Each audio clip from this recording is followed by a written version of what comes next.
ਵਾਹਿਗੁਰੂ ਜੀ ਕਾ ਖਾਲਸਾ, ਵਾਹਿਗੁਰੂ ਜੀ ਕੀ ਫਤਿਹ। ਅੱਜ 155ਵਾਂ ਦੇ ਦਿਨ ਹਰ ਰੋਜ਼ ਦੀ ਤਰ੍ਹਾਂ ਗੁਰੂ ਸਾਹਿਬ ਜੀ ਦੀ ਕਿਰਪਾ ਸਦਕਾ ਆਪਣੀਆਂ ਮਨੋਬਿਰਤੀਆਂ ਕਾਗਰ ਕਰਨ ਦੇ ਲਈ ਆਓ ਆਪਾਂ ਸਾਰੇ ਜਾਣੇ ਜਾਪ ਦੇ ਨਾਲ ਜੁੜਨਾ ਕਰੀਏ ਜੀ। ਅੱਜ ਦੇ ਜਾਪ ਦੀ ਸੇਵਾ ਲੈ ਰਹੇ ਨੇ ਬੇਟੀ ਮਹਿਕਪ੍ਰੀਤ ਕੌਰ ਜੀ, ਜ਼ੋਨ ਫਿਰੋਜ਼ਪੁਰ ਤੋਂ, ਜਿਨ੍ਹਾਂ ਦਾ EPP ਨੰਬਰ 13626 ਹੈ। ਜੇ ਉਹ ਸਾਡੇ ਨਾਲ ਜੁੜ ਚੁੱਕੇ ਹਨ ਤਾਂ ਉਹਨਾਂ ਨੂੰ ਬੇਨਤੀ ਹੈ ਕਿ ਉਹ ਜਾਪ ਦੀ ਸੇਵਾ ਕਰਨ ਜੀ। ਵਾਹਿਗੁਰੂ ਜੀ ਕਾ ਖਾਲਸਾ ਵਾਹਿਗੁਰੂ ਜੀ ਖਾਲਸਾ ਕੀ ਵਾਹਿਗੁਰੂ ਜੀ ਕੀ ਫਤਿਹ। ਫਤਿਹ। ਏਕ ਓੰਕਾਰ ਸਤਿਨਾਮ ਕਰਤਾ ਪੁਰਖ ਨਿਰਮੂਰਤ ਹੈ ਗੁਰ ਪ੍ਰਸਾਦ। ਏਕ ਓੰਕਾਰ ਸਤਿਨਾਮ ਕਰਤਾ ਪੁਰਖ ਨਿਰਭਉ ਨਿਰਵੈਰ ਅਕਾਲ ਮੂਰਤ ਅਜੂਨੀ ਸੈਭੰ ਗੁਰ ਪ੍ਰਸਾਦ। ਕਰਤਾ ਪੁਰਖ ਨਿਰਭਉ ਨਿਰਵੈਰ ਅਕਾਲ ਮੂਰਤ ਅਜੂਨੀ ਸੈਭੰ ਗੁਰ ਪ੍ਰਸਾਦ। ਏਕ ਓੰਕਾਰ ਕਰਤਾ ਪੁਰਖ ਨਿਰਭਉ ਨਿਰਵੈਰ ਅਕਾਲ ਮੂਰਤ ਅਜੂਨੀ ਸੈਭੰ ਗੁਰ ਪ੍ਰਸਾਦ। ਏਕ ਓੰਕਾਰ ਸਤਿਨਾਮ ਕਰਤਾ ਪੁਰਖ ਨਿਰਭਉ ਅਜੂਨੀ ਸੈਭੰ। ਵਾਹਿਗੁਰੂ ਵਾਹਿਗੁਰੂ ਵਾਹਿਗੁਰੂ ਵਾਹਿਗੁਰੂ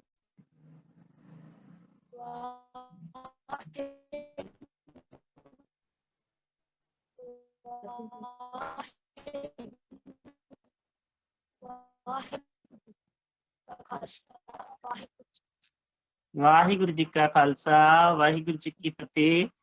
ਬਹੁਤ ਬਹੁਤ ਧੰਨਵਾਦ ਜੀ ਮਹਿਕਪ੍ਰੀਤ ਕੌਰ ਜੀ ਦਾ ਤੇ ਉਹਨਾਂ ਦੇ ਸਾਰੇ ਪਰਿਵਾਰ ਦਾ।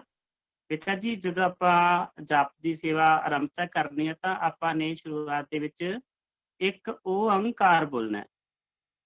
ਇੱਕ ਓੰਕਾਰ ਸਤਨਾਮ ਕਰਤਾ ਪੁਰਖ ਨਿਰਭਉ ਨਿਰਵੈਰ ਅਕਾਲ ਮੂਰਤ ਅਜੂਨੀ ਸੈਭੰ ਗੁਰ ਪ੍ਰਸਾਦ। ਔਰ ਬਹੁਤ ਬਹੁਤ ਧੰਨਵਾਦ ਸਾਰੇ ਪਰਿਵਾਰ ਦਾ ਜੀ। ਔਰ ਇਸ ਤੋਂ ਬਾਅਦ ਕੀਰਤਨ ਦੀ ਸੇਵਾ। ਆਓ ਆਪਾਂ ਹੁਣ ਕੀਰਤਨ ਦਾ ਸਾਰੇ ਜਾਣੇ ਆਨੰਦ ਮਾਣੀਏ, ਕਿਉਂਕਿ ਗੁਰਬਾਣੀ ਦੇ ਵਿੱਚ ਵੀ ਗੁਰੂ ਸਾਹਿਬ ਦਾ ਫਰਮਾਨ ਹੈ ਕਿ ਕੀਰਤਨ ਨਿਰਮੋਲਕ ਹੀਰਾ ਆਨੰਦ ਗੁਣੀ ਗਹੀਰਾ। ਭਾਵ ਉਸ ਕੀਰਤਨ ਦੀ ਬਰਕਤ ਨਾਲ ਗੁਣਾਂ ਦੇ ਮਾਲਕ ਸਮੁੰਦਰ ਪ੍ਰਭੂ ਦੇ ਮਿਲਾਪ ਦਾ ਆਨੰਦ ਪ੍ਰਾਪਤ ਹੁੰਦਾ ਹੈ। ਅੱਜ ਦੇ ਕੀਰਤਨ ਦੀ ਸੇਵਾ ਨਿਭਾ ਰਹੇ ਨੇ ਬੇਟੀ ਨਵਨੀਤ ਕੌਰ ਜੀ, ਜ਼ੋਨ ਤਰਨਤਾਰਨ ਤੋਂ, ਜਿਨ੍ਹਾਂ ਦਾ EPP ਨੰਬਰ ਹੈ 11244। ਉਹਨਾਂ ਨੂੰ ਬੇਨਤੀ ਹੈ ਕਿ ਉਹ ਕੀਰਤਨ ਦੀ ਆਰੰਭਤਾ ਕਰਨ ਜੀ। ਵਾਹਿਗੁਰੂ ਜੀ ਕਾ ਖਾਲਸਾ ਵਾਹਿਗੁਰੂ ਜੀ ਕੀ ਫਤਿਹ। ਵੀਰ ਜੀ ਆਵਾਜ਼ ਆ ਰਹੀ ਹੈ ਜੀ? ਆ ਰਹੀ ਹੈ ਬੇਟਾ ਜੀ, ਆ ਰਹੀ ਹੈ ਜੀ।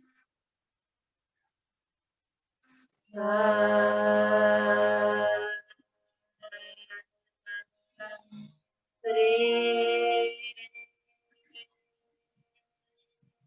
ਗਾ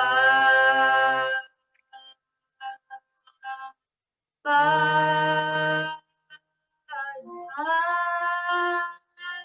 ਸਾ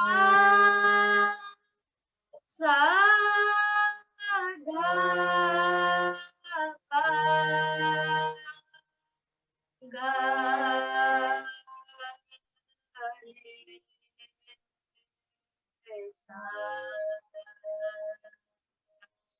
ਗਾ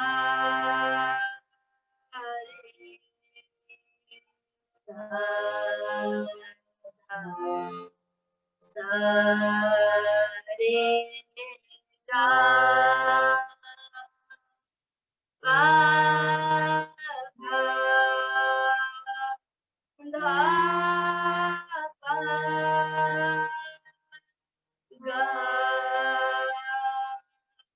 re sa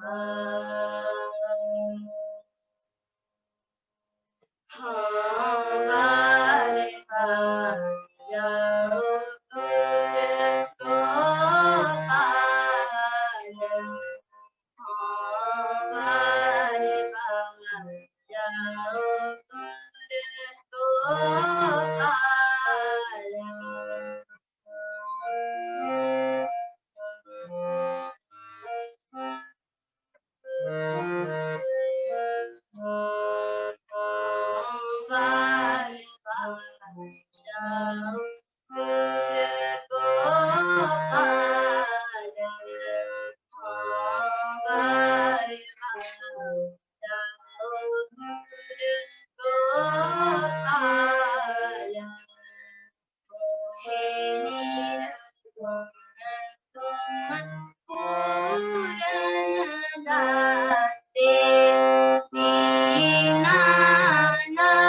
हाँ बारे बार जाओ को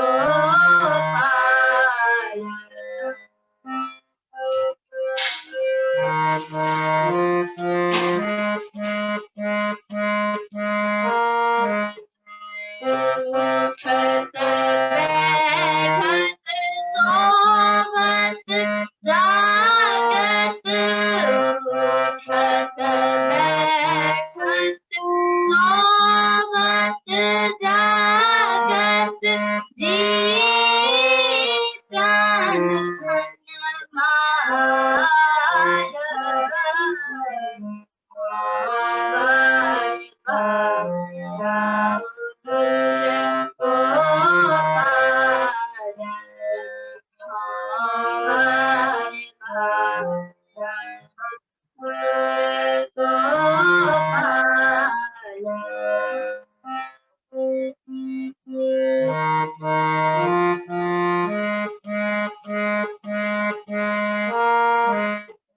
दर्शन प्यास बहुत मन मेरे दर्शन प्यास बहुत मन मेरे नानक दर्शन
वाहिगुरु जी का खालसा वाहिगुरु जी की फतेह। बहुत बहुत धन्यवाद जी बेटी नवनीत कौर जी ਦਾ ਜਿਨ੍ਹਾਂ ਨੇ ਬਹੁਤ ਹੀ ਪਿਆਰਾ ਸ਼ਬਦ ਪੜ੍ਹਿਆ ਜੀ। ਹਾਂ ਵਾਰ-ਵਾਰ ਜਾਓ ਗੁਰ ਗੋਪਾਲ, ਇਹ ਸਭ ਤੋਂ ਵੱਡੇ ਸ੍ਰਿਸ਼ਟੀ ਦੇ ਪਾਲਣਹਾਰ, ਮੈਂ ਤੇਥੋਂ ਸਦਕੇ ਜਾਂਦਾ ਹਾਂ, ਮੈਂ ਤੇਥੋਂ ਕਰਵਾਣ ਜਾਂਦਾ ਹਾਂ। ਬਹੁਤ ਹੀ ਵਧੀਆ। ਬੇਟੀ ਨੇ ਨਾਲ ਸਰਗਮਾਂ ਦੇ ਨਾਲ ਵੀ ਕੀਰਤਨ ਕੀਤਾ। ਇਹ ਸਭ ਤੋਂ ਵੱਡੀ ਕਲਾ ਹੈ ਕਿ ਕੀਰਤਨ ਦੇ ਨਾਲ ਬੇਟੀ ਨੇ ਸਰਗਮਾਂ ਵੀ ਲਾਈਆਂ। ਬਹੁਤ ਬਹੁਤ ਧੰਨਵਾਦ ਇਹਨਾਂ ਦੇ ਪਰਿਵਾਰ ਦਾ ਤੇ ਜਿਨ੍ਹਾਂ ਨੇ ਆਪਣੀ ਬੇਟੀ ਨੂੰ ਕੀਰਤਨ ਦੀ ਦਾਤ ਬਖਸ਼ੀ ਹੈ। ਗੁਰੂ ਸਾਹਿਬ ਦਾ ਧੰਨਵਾਦ ਜੀ। ਇਸ ਤੋਂ ਬਾਅਦ ਆਪਣੇ ਨਾਲ ਸੈਸ਼ਨ ਦੇ ਵਿੱਚ ਜੁੜ ਚੁੱਕੇ ਨੇ ਸਾਡੇ ਬਹੁਤ ਹੀ ਸਤਿਕਾਰਯੋਗ ਡਾਕਟਰ ਹਰਪ੍ਰੀਤ ਕੌਰ ਜੀ, ਜਿਨ੍ਹਾਂ ਦਾ ਵਿਸ਼ਾ ਹੈ ਗੁਰਬਾਣੀ, ਗੁਰਮੁਖੀ ਅਤੇ ਗੁਰਬਾਣੀ। ਔਰ ਪੂਰੀ ਐਜੂਕੇਟ ਪੰਜਾਬ ਪ੍ਰੋਜੈਕਟ ਦੀ ਟੀਮ ਹਰਪ੍ਰੀਤ ਕੌਰ ਜੀ ਦਾ ਇਸ ਗੁਰਮਤਿ ਕੈਂਪ ਦੇ ਵਿੱਚ ਆਉਣ ਦਾ ਨਿੱਘਾ ਸਵਾਗਤ ਕਰਦੇ ਹਨ। ਔਰ ਉਹਨਾਂ ਨੂੰ ਬੇਨਤੀ ਹੈ ਕਿ ਉਹ ਆਪਣੇ ਵਿਚਾਰਾਂ ਦੀ ਸਾਂਝ ਬੱਚਿਆਂ ਦੇ ਨਾਲ ਪਾਉਣ, ਜਿਨ੍ਹਾਂ ਦਾ ਵਿਸ਼ਾ ਹੈ ਗੁਰਮੁਖੀ ਅਤੇ ਗੁਰਬਾਣੀ। ਵਾਹਿਗੁਰੂ ਜੀ ਕਾ ਖਾਲਸਾ, ਵਾਹਿਗੁਰੂ ਜੀ ਕੀ ਫਤਿਹ। ਫਤਿਹ ਜੀ। ਗੁਰੂ ਪਿਆਰੇ ਖਾਲਸਾ ਪੰਥ ਜੀਓ, ਸਾਰੇ ਆਪਾਂ ਗੁਰੂ ਦੀਆਂ ਵਿਚਾਰਾਂ ਕਰਨ ਨੂੰ ਬਹੁਤ ਲੰਮੇ ਸਮੇਂ ਤੋਂ ਜੁੜੇ ਹੋਏ ਆ। ਜਿਵੇਂ ਵੀਰ ਜੀ ਨੇ ਦੱਸਿਆ ਵੀ ਅੱਜ 155ਵਾਂ ਜਿਹੜਾ ਇਹ ਕੈਂਪ ਦਾ ਸੈਸ਼ਨ ਆ ਸਾਡਾ,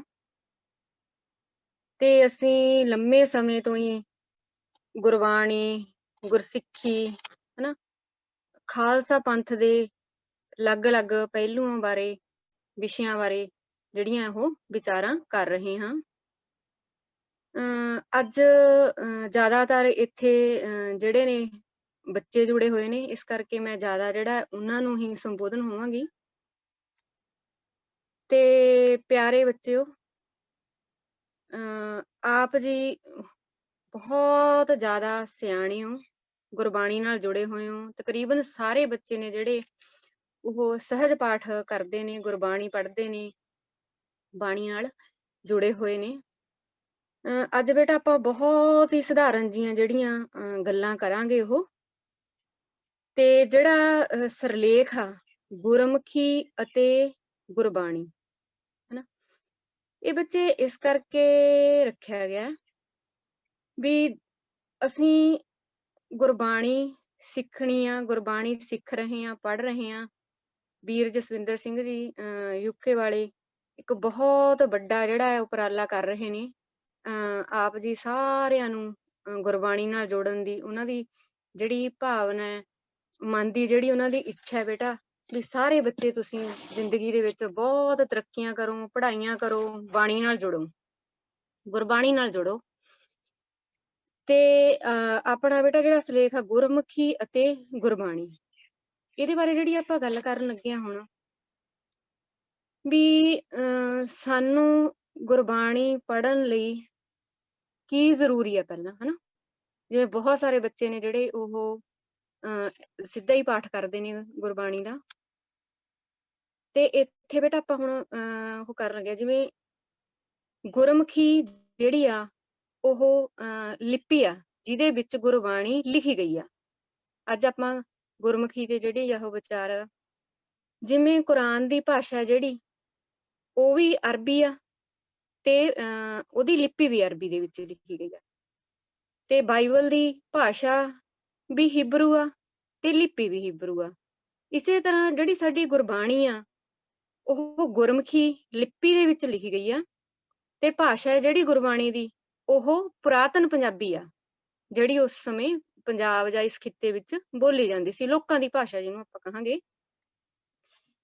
ਹੁਣ ਬੱਚੇ ਲਿਪੀ ਦਾ ਕੀ ਮਤਲਬ ਹੁੰਦਾ?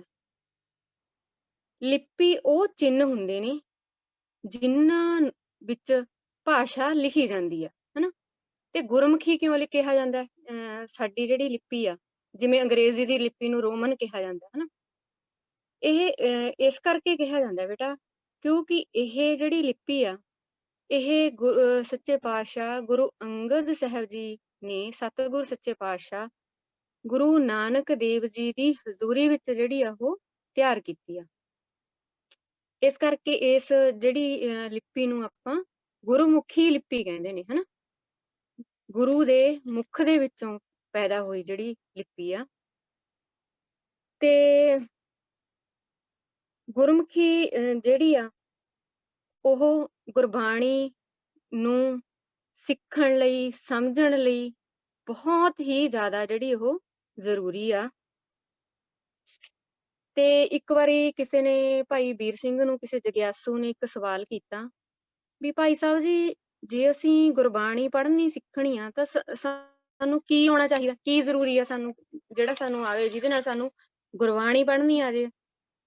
ਤੇ ਭਾਈ ਸਾਹਿਬ ਜੀ ਨੇ ਦੱਸਿਆ ਵੀ ਦੋ ਚੀਜ਼ਾਂ ਦੀ ਜ਼ਰੂਰਤ ਆ ਸਾਨੂੰ ਜੇ ਅਸੀਂ ਗੁਰਬਾਣੀ ਪੜ੍ਹਨੀ ਸਿੱਖਣੀ ਆ, ਗੁਰਬਾਣੀ ਸਮਝਣੀ ਸਿੱਖਣੀ ਆ। ਤੇ ਉਹ ਕਹਿੰਦੇ ਇੱਕ ਗੁਰਮੁਖੀ ਤੇ ਇੱਕ ਗੁਰਮੁਖਤਾਈ। ਅੱਛਾ ਬੇਟਾ, ਗੁਰਮੁਖੀ ਕੀ ਆ? ਇਹ ਹੈ 35 ਅੱਖਰ।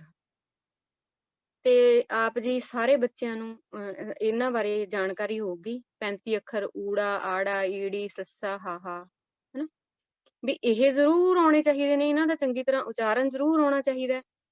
ਤੇ ਗੁਰਮੁਖਤਾਈ, ਬਾਣੀ ਦਾ ਅਦਬ ਹੋਣਾ ਚਾਹੀਦਾ, ਅਸੀਂ ਪਾਠ ਕਰੀਏ, ਨਿਤਨੇਮ ਕਰੀਏ, ਹਨਾ, ਗੁਰਸਿੱਖੀ ਜੀਵਨ ਜਿਉਈਏ, ਹਨਾ, ਤੇ ਪਿਆਰ ਕਰੀਏ ਗੁਰਸਿੱਖੀ ਨੂੰ। ਤੇ ਇਹ ਜਿਹੜੀਆਂ ਨੇ ਉਹ ਚੀਜ਼ਾਂ ਨੇ, ਗੁਰਮੁਖਤਾਈ ਜ਼ਰੂਰੀ ਆ ਤੇ ਗੁਰਮੁਖੀ ਜ਼ਰੂਰੀ ਆ। ਹੁਣ ਬੇਟਾ ਲਿਪੀ ਨੂੰ ਸਿੱਖਣ ਦਾ ਮਤਲਬ ਕੀ ਹੁੰਦਾ? ਕਿਵੇਂ ਸਿੱਖੀ ਜਾਂਦੀ ਹੈ ਲਿਪੀ, ਜਾਂ ਇਹਨੂੰ ਸਿੱਖਣ ਦਾ ਅਰਥ ਕੀ ਆ? ਜਿਵੇਂ ਲਿਪੀ ਨੂੰ ਆਪਾਂ ਜਦੋਂ ਸਿੱਖਣਾ ਹੈ ਤਾਂ ਸਭ ਤੋਂ ਪਹਿਲਾਂ ਇਹਦੇ ਤਿੰਨ ਚੀਜ਼ਾਂ ਜ਼ਰੂਰੀ ਨੇ ਲਿਪੀ ਨੂੰ ਸਿੱਖਣ ਲਈ। ਸਭ ਤੋਂ ਪਹਿਲਾਂ ਤਾਂ ਇਹਦੇ ਅੱਖਰਾਂ, ਇਹਦੀ ਸ਼ਕਲ ਅੱਖਰਾਂ ਦੀ, ਵੀ ਅੱਖਰ ਕਿਵੇਂ ਨੇ। ਜਿਵੇਂ ਊੜਾ ਆਪਾਂ ਦੇਖਾਂਗੇ ਵੀ ਊੜਾ ਕਿਵੇਂ ਬਣਿਆ ਹੋਇਆ ਹੈ, ਊੜੇ ਦੀ ਸ਼ਕਲ ਕੀ ਆ। ਆਪਾਂ ਇੱਕ ਥਾਂ ਤੇ ਚੱਕ ਕੇ ਐ ਉੱਪਰ ਨੂੰ ਜਾਂਦੇ ਆ ਨਾ ਊੜਾ, ਤੇ ਐ ਆੜਾ ਬਣਾਉਣੇ ਆ, ਈੜੀ ਬਣਾਉਣ ਲੱਗੇ ਇੱਕ ਡੱਬੀ ਬਣ ਜਾਂਦੀ ਆ, ਫਿਰ ਸੱਸਾ ਹਾ ਉਹਦਾ ਮੂੰਹ ਖੁੱਲਾ ਰੱਖਦੇ ਆ। ਜੇ ਉਹਦਾ ਰਾਰਾ ਬਣਾਉਣਾ ਹੁੰਦਾ ਫਿਰ ਨਾਲ ਜੋੜਦੇ ਆ, ਹਨਾ। ਅੱਖਰਾਂ ਦਾ ਰੂਪ, ਕਿਹੀ ਜਿਹੀ ਸ਼ਕਲ ਅੱਖਰਾਂ ਦੀ, ਪਹਿਲਾਂ ਉਹ ਯਾਦ ਕਰਨੀ ਆ, ਹਨਾ, ਮਨ ਦੇ ਵਿੱਚ ਵਸਾਉਣੀ ਆ। ਦੂਜੇ ਨੰਬਰ ਤੇ ਹੁੰਦਾ ਅੱਖਰਾਂ ਦੇ ਨਾਂ, ਵੀ ਇਹਨਾਂ ਅੱਖਰਾਂ ਦੇ ਕੀ ਨਾਂ ਨੇ। ਜਿਵੇਂ ਇੱਕ ਦਾ ਊੜੇ ਦੀ ਸ਼ਕਲ ਹੋ ਗਈ, ਦੂਜਾ ਉਹਦਾ ਨਾਂ ਊੜਾ, ਆੜਾ, ਈੜੀ, ਸੱਸਾ, ਹਾ, ਇਹ ਕੀ ਹੋ ਗਿਆ? ਅੱਖਰਾਂ ਦੇ ਨਾਂ ਹੋ ਗਏ। ਅੱਛਾ, ਤੀਜੇ ਨੰਬਰ ਤੇ ਕੀ ਹੁੰਦਾ?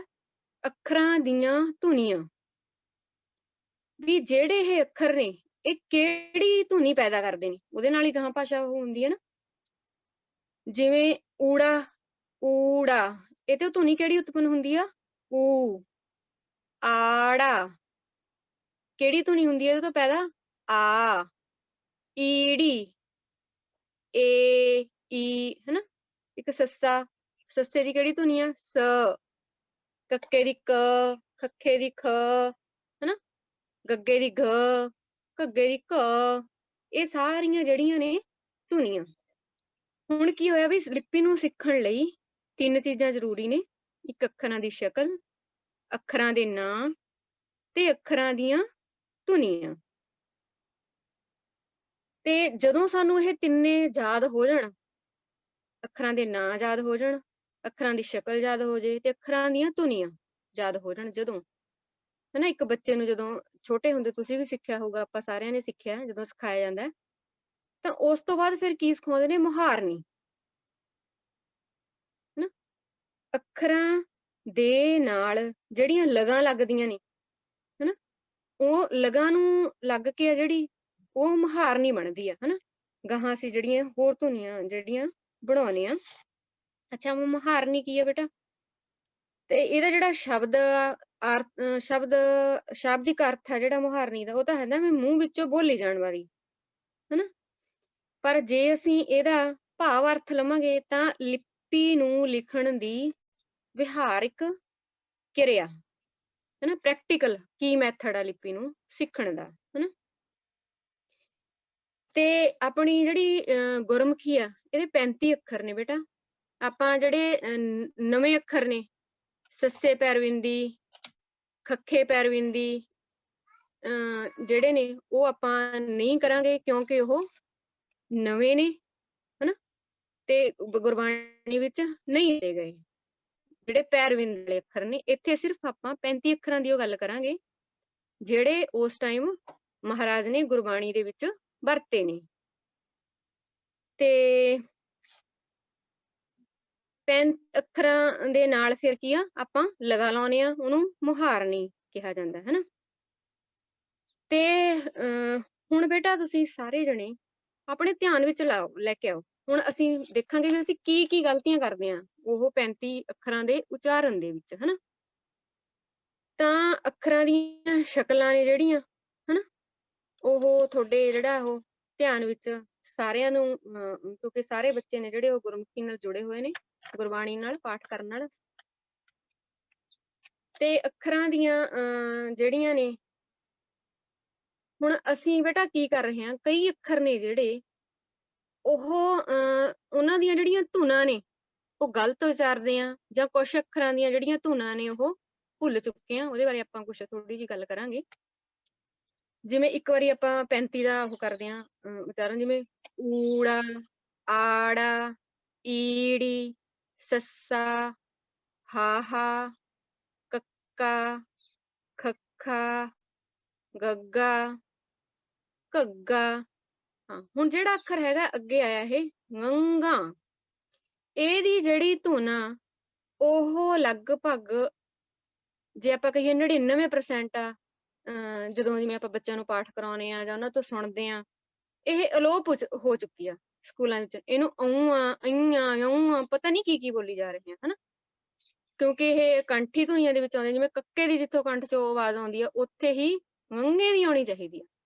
ਇਹਨੂੰ ਸਹੀ ਜੇ ਆਪਾਂ ਇਹਦਾ ਉਚਾਰਨ ਕਰਾਂਗੇ, ਕਿਉਂਕਿ ਗੁਰਬਾਣੀ ਦੇ ਵਿੱਚ ਹੁਣ ਦੀ ਇਹ ਸਮੱਸਿਆ ਕਿਉਂ ਆ ਰਹੀ ਆ, ਕਿਉਂਕਿ ਹੁਣ ਜਿਹੜੀ ਨਵੀਨ ਪੰਜਾਬੀ ਆ ਇਹਦੇ ਵਿੱਚ ਗੰਗਾ ਜਿਹੜਾ ਸ਼ਬਦ ਆ ਉਹਦੇ ਨਾਲ ਅੱਖਰ ਨਹੀਂ ਸ਼ੁਰੂ ਹੋ ਰਹੇ, ਤੇ ਉਹਦੀ ਵਰਤੋਂ ਆ ਜਿਹੜੀ ਬਹੁਤ ਹੀ ਜ਼ਿਆਦਾ ਘਟ ਗਈ, ਮਤਲਬ ਨਾ ਮਾਤਰ ਵਾਂਗੂ ਹੋ ਗਈ। ਪਰ ਗੁਰਬਾਣੀ ਦੇ ਵਿੱਚ ਇਸ ਸ਼ਬਦ ਦੀ ਜਿਹੜੀ ਵਰਤੋਂ ਆ ਅੱਖਰ ਦੀ ਉਹ ਬਹੁਤ ਹੋਈ ਆ।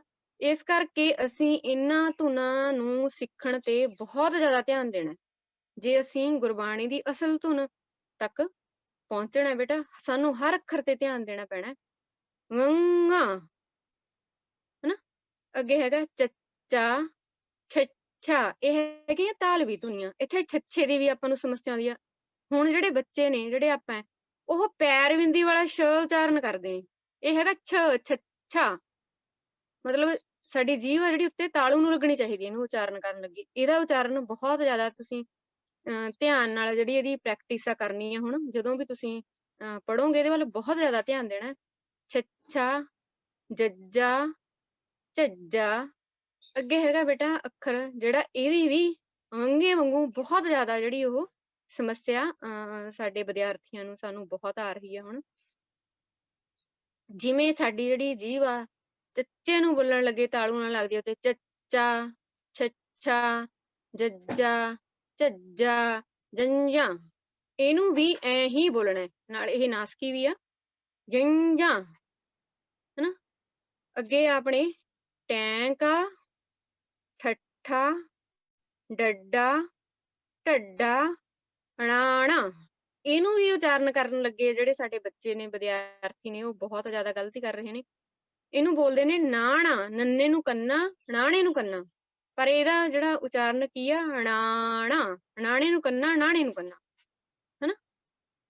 ਅੱਗੇ ਹੈਗਾ ਬੇਟਾ ਤੱਤਾ, ਥੱਥਾ, ਦੱਦਾ, ਧੱਦਾ, ਨੰਨਾ। ਇਹਨੂੰ ਨੰਨਾ ਉਚਾਰਨ ਕਰਦੇ ਨੇ ਬੱਚੇ, ਕਿਉਂਕਿ ਹੋਰ ਨਾਸਕੀ ਬਣਾ ਦਿੰਦੇ ਨੇ। ਪਹਿਲਾਂ ਵੈਸੇ ਹੀ ਇਹ ਨੰਨਾ, ਇਹਨੂੰ ਕੀ ਉਚਾਰਨ ਕਰਨਾ, ਨੰਨਾ, ਨੰਨਾ, ਐਵੇਂ ਨੀ। ਅੱਗੇ ਬੇਟਾ ਪੱਪਾ, ਫੱਫਾ, ਬੱਬਾ, ਭੱਬਾ, ਮੰਮਾ। ਤੇ ਇਹ ਆਪਾਂ ਗਾਹਾਂ ਗੱਲ ਕਰਾਂਗੇ। ਭੱਬੇ ਦੀ ਵੀ ਸਾਨੂੰ ਜਿਹੜੀ ਆਹ ਹੁਣ ਸਮੱਸਿਆ ਆਉਣੀ ਸ਼ੁਰੂ ਹੋ ਗਈ ਆ, ਹਨਾ। ਉਚਾਰਨ ਤਾਂ ਚਾਹੇ ਸਾਡੇ ਕੋਲ ਇਹਦਾ ਜੇ ਬਚਿਆ ਹੋਇਆ ਹੈ, ਪਰ ਗੁਰਬਾਣੀ ਨੂੰ ਪੜ੍ਹਨ ਲੱਗੇ ਬਹੁਤ ਸਾਰੇ ਬੱਚੇ ਨੂੰ ਪ ਦੀ ਧੁਨੀ ਵਿੱਚ ਹੀ ਜ਼ਿਆਦਾ ਜਿਹੜੇ ਉਹ ਉਚਾਰਦੇ ਨੇ। ਜਿਵੇਂ ਭੱਬਾ, ਜਿਵੇਂ ਭਰਪੂਰ, ਪਰ ਇਹਨੂੰ ਉਚਾਰਦੇ ਕੀ ਨੇ,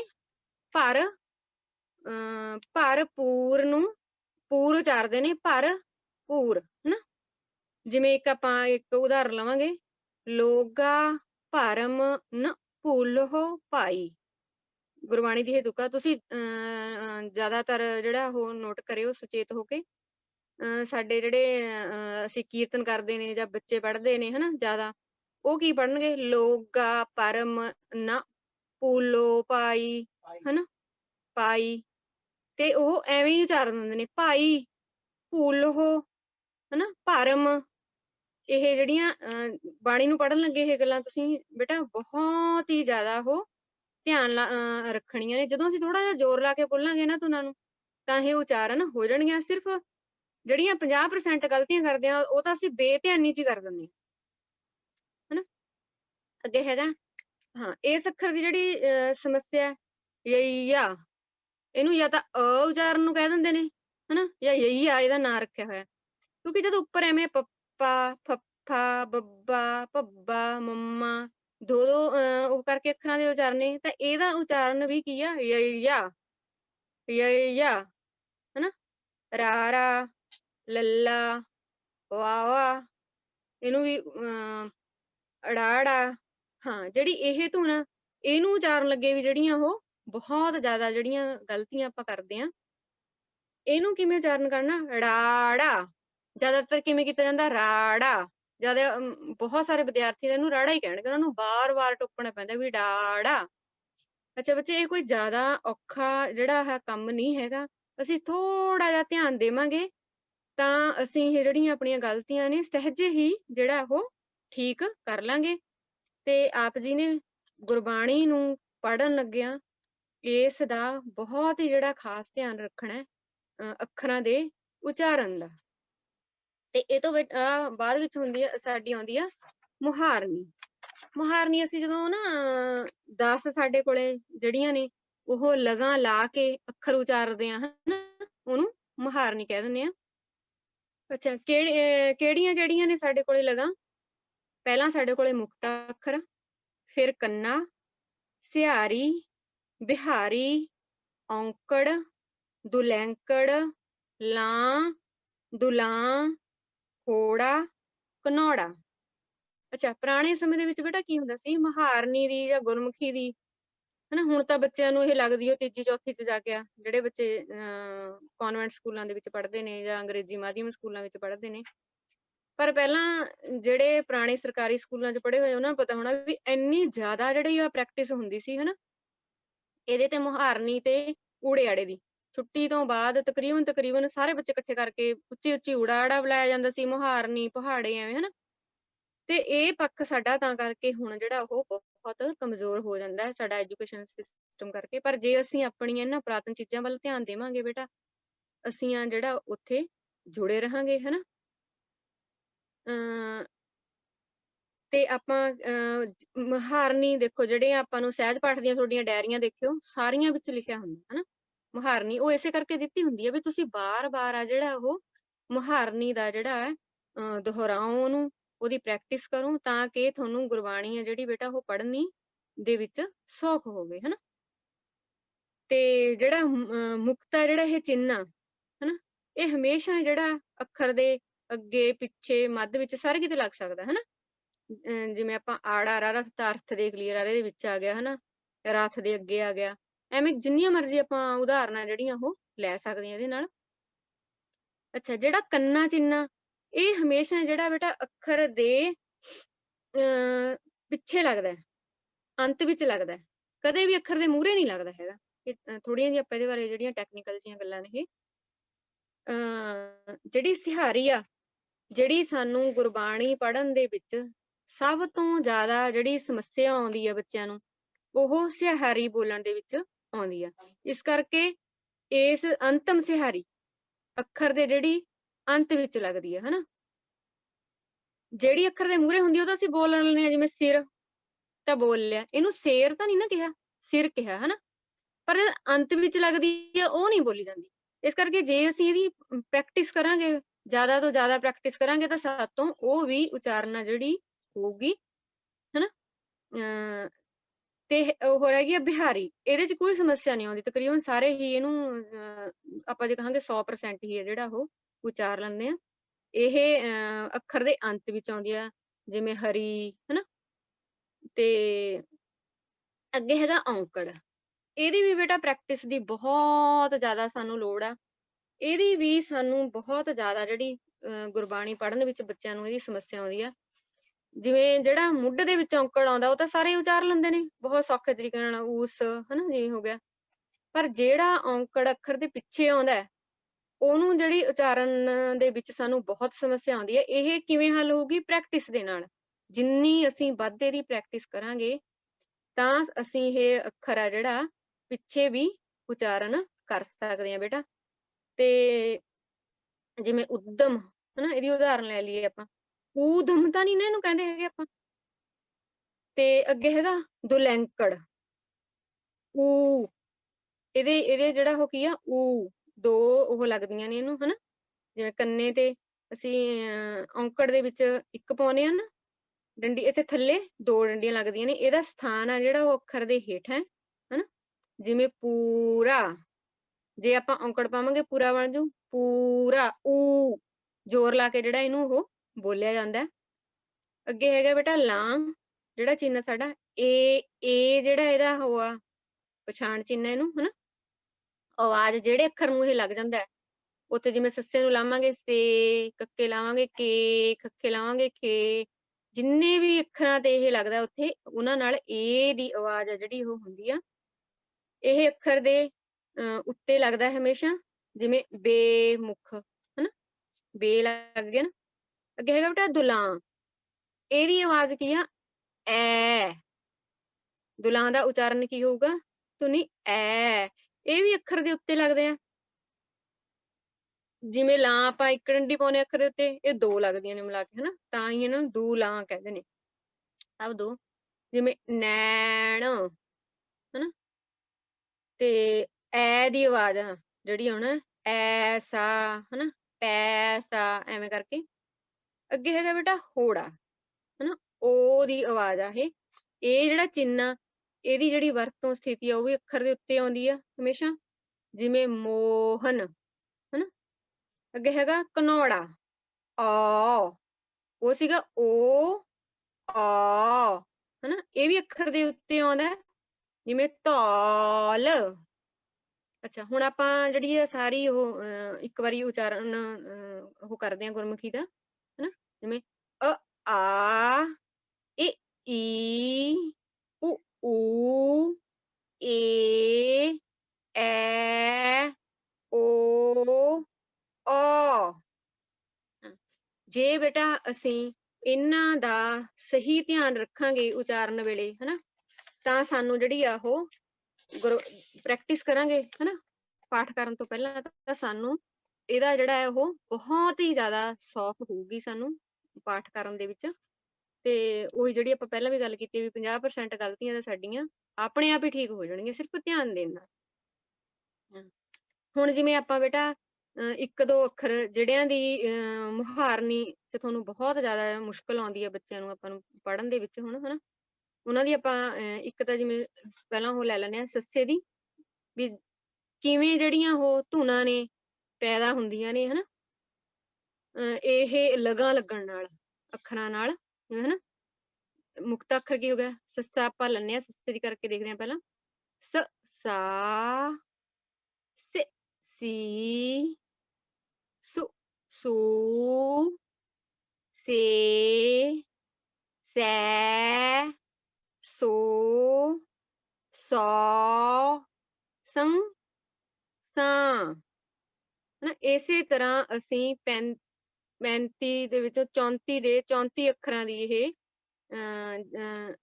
ਮੀਨਸ 3 ਅੱਖਰ ਤਾਂ ਸਾਡੇ ਬੇਟਾ ਉਹੀ ਨੇ ਹਨਾ, ਤੇ 32 ਅੱਖਰਾਂ ਦੀ ਆ ਜਿਹੜੀ ਉਹ ਅਸੀਂ ਮੁਹਾਰਨੀਆਂ ਉਹ ਕਰਾਂਗੇ, ਕਰ ਸਕਦੇ ਹਾਂ ਹਨਾ। ਹੁਣ ਆਪਾਂ ਇੱਥੇ ਕਰਦੇ ਹਾਂ ਗੰਗਾ, ਗੰਗੇ ਦੀ ਉਚਾਰਨੀ ਹਨਾ, ਮੁਹਾਰਨੀਆਂ ਜਿਹੜੀ ਅਕਸਰ ਹੀ ਛੱਡ ਦਿੱਤੀ ਜਾਂਦੀ ਆ, ਇਹ ਕਰਨੀ ਬਹੁਤ ਜ਼ਿਆਦਾ ਜ਼ਰੂਰੀ ਆ।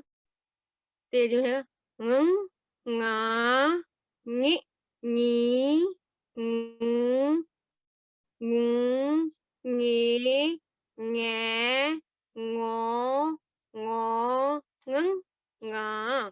ਇਹ ਬੱਚੇ ਜਿੰਨਾ ਜ਼ਿਆਦਾ ਪ੍ਰੈਕਟਿਸ ਕਰਾਂਗੇ ਉਦੋਂ ਹੀ ਇਹ ਜਿਹੜਾ ਅੱਖਰ ਆ ਬੋਲਿਆ ਜਾਊਗਾ। ਇਹਦਾ ਸਭ ਤੋਂ ਜਿਹੜਾ ਸੌਖਾ ਤਰੀਕਾ ਹੈ, ਜਦੋਂ ਤੁਸੀਂ ਇਹਦੀ ਪ੍ਰੈਕਟਿਸ ਕਰੋਗੇ ਜਾਂ ਇਹਨੂੰ ਕਿਵੇਂ ਬੋਲੀਏ ਅਸੀਂ ਹਨਾ ਬੱਚਿਆਂ ਨੂੰ, ਤੁਸੀਂ ਇਹ ਸੋਚੋ ਜਿਹੜੀ ਆਹ ਕੱਕਾ, ਖੱਖਾ, ਗੱਗਾ, ਘੱਗਾ, ङ ਹਨਾ, ਇਹ ਜਿਹੜਾ ਆਪਣਾ ਕਵਰਗ ਆ ਇਹਨੂੰ ਇਹ ਹੈਗੀਆਂ ਨੇ ਕੰਠੀ ਧੁਨੀਆਂ, ਮਤਲਬ ਕੰਠ ਚੋਂ ਸਾਡੀ ਜਿਹੜੀ ਆਵਾਜ਼ ਆ ਉੱਥੇ ਸ਼ੁਰੂ ਹੁੰਦੀ ਹੈ, ਐਂ ਕਰਕੇ ਬਾਹਰ ਨੂੰ ਨਿਕਲਦੀ ਹੈ ਨਾ ਸਾਰੀ ਮੁਹਾਰਨੀ, ਜਿਵੇਂ ਪੱਪੇ ਤੇ ਆ ਕੇ ਇਹ ਬੁੱਲਾਂ ਤੇ ਆ ਜਾਂਦੀ ਆ, ਇਸ ਕਰਕੇ ਅੰਦਰੋਂ ਚੱਲਦੇ ਜਿਵੇਂ ਹਨਾ, ਕੱਕਾ ਉੱਥੋਂ ਹੀ ਜਿਹੜੀ ਸਾਡਾ ਜਿਹੜਾ ਪਿਛਲਾ ਤਾਲੂ ਉਹ ਗਲੇ ਦੇ ਨਾਲ ਜਿਹੜਾ ਲੱਗਦਾ ਥੋੜਾ ਜਿਹਾ ਬੋਲਣ ਲੱਗੇ, ਕੱਕਾ, ਖੱਖਾ, ਗੱਗਾ, ਘੱਗਾ, ঙੰਗਾ, ਉੱਥੋਂ ਹੀ ਆਵਾਜ਼ ਆਉਣੀ ਚਾਹੀਦੀ ਹੈ ਇਹ ਨਾਲ ਹਨਾ। ਤੇ ਜੇ ਅਸੀਂ ਉਹਨੂੰ ਮਤਲਬ ਹਨਾ, ਇਹ ਤਾਂ ਆਵਾਜ਼ ਹੀ ਨਹੀਂ ਹੋਈ, ਅਈਆਂ ਪਤਾ ਨੀ ਕੀ ਇਹਦੇ ਜਿਹੜੇ ਉਹ ਨਾਂ ਨੇ ਉਹ ਹੁੰਦੇ ਨੇ, ਇਹਦੀ ਬਹੁਤ ਜ਼ਿਆਦਾ ਸਾਨੂੰ ਜਿਹੜੀ ਪ੍ਰੈਕਟਿਸ ਦੀ ਲੋੜ ਹੈ ਬੇਟਾ ਹਨਾ। ਐਵੇਂ ਹੀ ਛੱਛਾ, ਛੱਛਾ ਤੇ ਜਿਹੜਾ ਹੁਣ ਪ੍ਰਚਲਿਤ ਹੁੰਦਾ ਸੱਸੇ ਬਿੰਦੀ ਸ਼, ਉਹ ਨੀ ਹਨਾ, ਕਿਉਂਕਿ ਉਹ ਤਾਂ ਬਾਣੀ ਦੇ ਵਿੱਚ ਸੱਸੇ ਪੈਰ ਬਿੰਦੀ ਤਾਂ ਹੈ ਹੀ ਨੀ ਨਾ, ਵਰਤੇ ਹੀ ਨੀ ਮਹਾਰਾਜ ਨੇ ਅੱਖਰ, ਉਹ ਤਾਂ ਹੁਣ ਦੇ ਨਵੇਂ ਅੱਖਰ ਨੇ। ਹੁਣ ਹੈਗਾ ਛ, ਛਾ, ਛੇ, ਛੀ, ਛੂ, ਛੂ, ਛੇ, ਛੈ, ਛੋ, ਛੌ, ਛੰ, ਛਾਂ। ਹਨਾ ਐਵੇਂ ਆ ਬੇਟਾ ਆਹ ਯੰਜਾਂ ਜਿਹੜਾ ਅੱਖਰ ਆ ਯੰਜਾਂ ਹਨਾ ਯਾ ਯੇ ਈ ਯੋ ਯੋ ਯੇ ਯੈ ਯੋ ਯੋਂ ਯੰ ਯਾਂ। ਇਹਦੀ ਜਿਹੜੀ ਸਾਨੂੰ ਮੁਹਾਰਨੀ ਆ ਇਹ ਵੀ ਅੱਖਰ ਐਵੇਂ ਹੀ ਬੱਚੇ ਪ੍ਰੈਕਟਿਸ ਨਾਲ ਆਊਗਾ। ਜਿਵੇਂ ਉੱਥੇ ਅਸੀਂ ਧਿਆਨ ਰੱਖਣਾ ਵੀ ਇਹ ਕੰਠੀ ਧੁਨੀ ਆ, ਕੰਠ ਚ ਉਚਾਰਨ ਹੋਣ ਵਾਲਾ ਹਨਾ। ਇਹ ਹੈਗਾ ਤਾਲਵੀ ਚੱਚਾ। ਤੁਸੀਂ ਸਾਰੇ ਜਿਹੜੇ ਆ ਉਚਾਰਨ ਕਰਕੇ ਦੇਖਿਓ, ਜਦੋਂ ਚੱਚਾ ਉਚਾਰਨ ਕਰਦੇ ਆ ਜੀਭ ਸਾਡੀ ਆ ਜਿਹੜੀ ਉੱਤੇ ਤਾਲੂ ਨੂੰ ਲੱਗਦੀ ਹੈ ਨਾ। ਚੱਚਾ, ਛੱਛਾ, ਜੱਜਾ। ਸੇਮ ਸਾਰੇ ਅੱਖਰਾਂ ਨੂੰ ਬੋਲਣ ਦੇ ਵਿੱਚ ਮੂੰਹ ਦੀ ਇੱਕੋ ਪ੍ਰਕਿਰਿਆ ਹੁੰਦੀ ਹੈ ਨਾ। ਜੱਜਾ, ਝੱਜਾ, ਯੰਜਾਂ ਨਾਲ ਇਹ ਨਾਸਕੀ ਵੀ ਆ ਹਨਾ ਯੰਜਾਂ। ਤੇ ਇਸ ਕਰਕੇ ਇਹਦੀ ਆ ਜਿਹੜੀ ਇਹਦੀ ਵੀ ਵੱਧ ਤੋਂ ਵੱਧ ਪ੍ਰੈਕਟਿਸ ਕਰਨੀ ਆ ਤੁਸੀਂ ਤੇ ਇਹਦਾ ਤੇ ਖਾਸ ਆ ਜਿਹੜਾ ਉਹ ਧਿਆਨ ਰੱਖਣਾ। ਇਸੇ ਤਰ੍ਹਾਂ ਬੇਟਾ ਣਾਣੇ ਦਾ ਰੱਖਣਾ ਹਨਾ। ਜਿਵੇਂ ਅਣ, ਣਾ, ਣੇ, ਣੀ, ਣੂ, ਣੂ, ਣੇ, ਣੈ, ਣੌ, ਣੌ, ਣ, ਣਾ। ਇਹਦੀ ਵੀ ਜਿਹੜੀ ਵੱਧ ਤੋਂ ਵੱਧ ਜਿਹੜੀ ਉਹ ਪ੍ਰੈਕਟਿਸ ਕਰਨੀ ਆ, ਇਹਦਾ ਧਿਆਨ ਰੱਖਣਾ। ਇਸੇ ਤਰ੍ਹਾਂ ਅੱਗੇ ਆਪਾਂ ਆ ਜਾਈਏ ਜਿਹੜਾ ਉਚਾਰਨ ਚ ਸਾਨੂੰ ਸਮੱਸਿਆ ਆਉਂਦੀ ਆ ਇੱਥੇ। ਵੈਸੇ ਤਾਂ ਬੇਟਾ ਆਪਣਾ ਕਿਉਂਕਿ ਲੰਮਾ ਹੋ ਜਾਊਗਾ ਬਹੁਤ, ਸਾਰੇ ਅੱਖਰਾਂ ਦੀ ਹੀ ਪ੍ਰੈਕਟਿਸ ਦੀ ਸਾਨੂੰ ਲੋੜ ਆ, ਪਰ ਇੱਥੇ ਆਪਾਂ ਸਿਰਫ ਸਮੇਂ ਦੇ ਜਿਹੜੀ ਆ ਨੂੰ ਧਿਆਨ ਵਿੱਚ ਰੱਖਦੇ ਹੋਏ ਸਮੇਂ ਨੂੰ ਤਾਂ ਉਹਨਾਂ ਅੱਖਰਾਂ ਦੀ ਉਹ ਕੀਤੀ ਹੈ ਜਿੱਥੇ ਜ਼ਿਆਦਾ ਸਮੱਸਿਆ ਆ ਰਹੀ ਹੈ ਵਿਦਿਆਰਥੀਆਂ ਨੂੰ ਹਨਾ। ਜਿਵੇਂ ੜ, ੜਾ, ੜੇ, ੜੀ, ੜੂ, ੜੂ, ੜੇ, ੜੈ, ੜੌ, ੜੌ, ੜੰ, ੜਾਂ। ਤੇ ਇਹਨਾਂ ਅੱਖਰਾਂ ਤੇ ਤੁਸੀਂ ਆ ਜਿਹੜਾ ਬੇਟਾ ਜੀ ਬਹੁਤ ਹੀ ਜ਼ਿਆਦਾ ਜਿਹੜਾ ਉਹ ਧਿਆਨ ਦੇਣਾ। ਦੇਖੋ ਬੱਚੇ ਦੁਨੀਆ ਦੀਆਂ ਜਿੰਨੀਆਂ ਮਰਜ਼ੀ ਜਿਹੜੀਆਂ ਭਾਸ਼ਾਵਾਂ ਏ ਉਹ ਸਿੱਖ ਲਓ ਹਨਾ। ਤੇ ਇਹ ਜਿਹੜੇ ਨੇ ਆਪਣੇ ਭਾਸ਼ਾ ਵਿਗਿਆਨੀ ਹੁੰਦੇ ਨੇ ਉਹਨਾਂ ਦਾ ਇਹ ਕਹਿਣਾ ਹੈ ਵੀ ਜਿਹੜਾ ਬੱਚਾ ਜਿੰਨੀ ਮੁਹਾਰਤ ਆਪਣੀ ਮਾਂ ਬੋਲੀ ਦੇ ਵਿੱਚ ਜ਼ਿਆਦਾ ਰੱਖੂਗਾ ਉਹ ਦੁਨੀਆ ਦੀਆਂ ਜਿੰਨੀਆਂ ਮਰਜ਼ੀ ਭਾਸ਼ਾਵਾਂ ਸਿੱਖ ਲਏ ਉਹਨੂੰ ਸੌਖ ਆਊਗੀ। ਸਾਡੀ ਕੀ ਸਮੱਸਿਆ, ਅਸੀਂ ਅੰਗਰੇਜ਼ੀ ਤੇ ਤਾਂ ਬਹੁਤ ਧਿਆਨ ਦਿੰਦੇ ਹਾਂ। ਤੁਸੀਂ ਦੇਖੋ ਵੀ ਕਿੰਨੇ ਧੜਾ ਧੜ ਅੰਗਰੇਜ਼ੀ ਸੈਂਟਰ ਖੁੱਲੇ ਹੋਏ ਨੇ ਅੰਗਰੇਜ਼ੀ ਸਿਖਾਉਣ ਲਈ, ਪਰ ਸਾਨੂੰ ਫੇਰ ਵੀ ਨਹੀਂ ਆ ਰਹੀ ਕਿਉਂਕਿ ਸਾਡੀ ਮਾਂ ਬੋਲੀ ਨਹੀਂ ਹੈਗੀ ਉਹ ਹਨਾ। ਤੇ ਨਾ ਹੀ ਅਸੀਂ ਆਪਣੀ ਪਹਿਲਾਂ ਮਾਂ ਬੋਲੀ ਵੱਲ ਧਿਆਨ ਦਿੰਦੇ ਹਾਂ ਵੀ ਸਾਨੂੰ ਉਹ ਆ ਜੇ। ਇੱਧਰ ਤਾਂ ਧਿਆਨ ਹੀ ਹੈ ਨਹੀਂ, ਉਹ ਤਾਂ ਅਸੀਂ ਇਹ ਸਮਝ ਲਿਆ ਵੀ ਇਹ ਤਾਂ ਪੰਜਾਬੀ ਆ ਸਾਨੂੰ ਆਉਂਦੀ ਆ ਬਸ, ਸਾਡੀ ਮਾਂ ਬੋਲੀ ਆ। ਤੇ ਅਸੀਂ ਜਿੰਨਾ ਜੇ ਧਿਆਨ ਆ ਜਿਹੜਾ ਉਹ ਗੁਰਮੁਖੀ ਸਿੱਖਣ ਵੱਲ ਦੇਵਾਂਗੇ, ਇਹਨੂੰ ਸਿੱਖਾਂਗੇ, ਫੇਰ ਅਸੀਂ ਆ ਜਿਹੜਾ ਉਹ ਕੋਈ ਵੀ ਮਰਜ਼ੀ ਭਾਸ਼ਾ ਸਿੱਖ ਲਈ। ਸਗੋਂ ਦੁਨੀਆ ਦੀਆਂ ਸਾਨੂੰ ਵੱਧ ਤੋਂ ਵੱਧ ਭਾਸ਼ਾਵਾਂ ਨੇ ਸਿੱਖਣੀਆਂ ਚਾਹੀਦੀਆਂ ਨੇ ਬੇਟਾ ਹਨਾ, ਜਿੰਨੀਆਂ ਵੀ ਹੋ ਸਕਣ। ਕੱਲੀ ਅੰਗਰੇਜ਼ੀ ਓ ਕਿਉਂ, ਸਾਨੂੰ ਫਾਰਸੀ ਵੀ ਆਉਣੀ ਚਾਹੀਦੀ ਹੈ, ਅਰਬੀ ਵੀ ਆਉਣੀ ਚਾਹੀਦੀ ਹੈ, ਉਰਦੂ ਵੀ ਆਉਣਾ ਚਾਹੀਦਾ, ਸੰਸਕ੍ਰਿਤ ਵੀ ਆਉਣੀ ਚਾਹੀਦੀ ਹੈ ਹਨਾ। ਤੇ ਵੱਧ ਤੋਂ ਵੱਧ ਜਿਹੜੀਆਂ ਨੇ ਉਹ ਭਾਸ਼ਾਵਾਂ ਆਉਣੀਆਂ ਚਾਹੀਦੀਆਂ ਨੇ, ਪਰ ਸਭ ਤੋਂ ਪਹਿਲਾਂ ਸਾਨੂੰ ਸਾਡੀ ਮਾਂ ਬੋਲੀ ਆਉਣੀ ਚਾਹੀਦੀ ਹੈ। ਇਹ ਸਾਡੀ ਮਾਂ ਬੋਲੀ ਵੀ ਹੈ ਬੇਟਾ, ਇਹ ਸਾਡੀ ਗੁਰੂ ਦੀ ਬੋਲੀ ਵੀ ਆ ਜਿਹਨੂੰ ਅਸੀਂ ਬਹੁਤ ਜ਼ਿਆਦਾ ਪਿਆਰ ਕਰਦੇ ਹਾਂ, ਉਹਦਾ ਸਤਿਕਾਰ ਕਰਦੇ ਹਾਂ, ਉਹਦੇ ਕਰਕੇ ਹਨਾ ਇੰਨਾ ਜ਼ਿਆਦਾ ਅਦਬ ਕਰਦੇ ਹਾਂ। ਤੇ ਇਹਨੂੰ ਅਸੀਂ ਜਿੰਨਾ ਜ਼ਿਆਦਾ ਸਿੱਖਾਂਗੇ ਉਨਾ ਹੀ ਜ਼ਿਆਦਾ ਸਾਨੂੰ ਜਿਹੜਾ ਉਹ ਹੋਰ ਕੁਛ ਆਊਗਾ ਹਨਾ। ਅੱਛਾ, ਇਹਦਾ ਸਾਨੂੰ ਧਿਆਨ ਰੱਖਣਾ ਇੰਨਾ ਜ਼ਿਆਦਾ ਜ਼ਰੂਰੀ ਹੈ ਬੱਚੇ। ਇੱਕ ਨਾ ਕੁਰਾਨ ਬਾਰੇ ਉਹ ਆ ਵੀ ਕੁਰਾਨ ਦਾ ਤੁਸੀਂ ਕੋਈ ਵੀ ਟੀਕਾ ਲੈ ਲਓ, ਅਰਥ ਲੈ ਲਓ ਜਿੱਥੇ ਕਰੇ ਹੋਣ ਹਨਾ, ਉੱਥੇ ਨਾ ਉੱਤੇ ਪਹਿਲਾਂ ਇੱਕ ਉਹਨਾਂ ਨੇ ਉਹ ਦਿੱਤੀ ਹੁੰਦੀ ਆ ਨੋਟ ਦਿੱਤਾ ਹੁੰਦਾ ਵੀ ਜਿਹੜਾ ਸ਼ਬਦ ਤੁਸੀਂ ਕੁਰਾਨ ਦਾ ਪੜ੍ਹਨ ਲੱਗੇ ਆ ਇਸ ਸ਼ਬਦ ਦੇ ਵਿੱਚ ਇੰਨੀਆਂ ਧੁਨਾਂ ਨੇ ਹਨਾ, ਇੰਨੇ ਨੁਕਤੇ ਲੱਗੇ ਹੋਏ ਨੇ, ਇੰਨਾ ਇਹ ਆ, ਇੰਨੇ ਅੱਖਰ ਨੇ, ਉਹ ਸਾਰਾ ਉੱਪਰ ਦਿੱਤਾ ਹੋਇਆ। ਜੇ ਉਹ ਕਹਿੰਦੇ ਨੇ ਵੀ ਜੇ ਤੁਸੀਂ ਇਹ ਉਵੇਂ ਹੀ ਉਚਾਰੋਗੇ ਜਿਵੇਂ ਲਿਖਿਆ ਗਿਆ ਹੈ ਤਾਂ ਤੁਸੀਂ ਪੈਗੰਬਰ ਮੁਹੰਮਦ ਸਾਹਿਬ ਦੇ ਜਿਹੜਾ ਉਹ ਵਾਕ ਇਸ ਉਹਦੇ ਵਿੱਚ ਬੋਲੇ ਨੇ ਉਹਦੇ ਤੱਕ ਤੁਸੀਂ ਪਹੁੰਚ ਸਕੋਗੇ ਹਨਾ, ਉਹਦੀਆਂ ਖੁਸ਼ੀਆਂ ਹਾਸਲ ਕਰੋਗੇ ਮੁਹੰਮਦ ਸਾਹਿਬ ਜੀ ਦੀਆਂ, ਤੇ ਉਹਨਾਂ ਦੇ ਨੇੜੇ ਹੋਵੋਗੇ, ਉਹਨਾਂ ਦੀ ਕਿਰਪਾ ਦੇ ਪਾਤਰ ਬਣੋਗੇ। ਇਸ ਕਰਕੇ ਬੇਟਾ ਅਸੀਂ ਵੀ ਜਦੋਂ ਗੁਰੂ ਦਾ ਇਹ ਬਹੁਤ ਵੱਡਾ ਜਿਹੜਾ ਸ਼ਬਦ ਆ, ਇਲਾਹੀ ਤੁਰਕੀ ਬਾਣੀ ਆ, ਹਨਾ, ਅਸੀਂ ਵੀ ਮਹਾਰਾਜ ਦੀਆਂ ਖੁਸ਼ੀਆਂ ਜਿਹੜੀਆਂ ਉਹ ਪ੍ਰਾਪਤ ਕਰਾਂਗੇ ਜੇ ਅਸੀਂ ਹਰ ਧੁਨ ਦਾ ਮਹਾਰਾਜ ਦੀ ਉਚਾਰੀ ਹੋਈ ਦਾ, ਹਨਾ, ਹਰ ਲਗ ਦਾ, ਹਰ ਅੱਖਰ ਦਾ ਜੇ ਧਿਆਨ ਧਰਾਂਗੇ, ਜੇ ਉਹਨੂੰ ਪਿਆਰ ਕਰਾਂਗੇ, ਹਨਾ।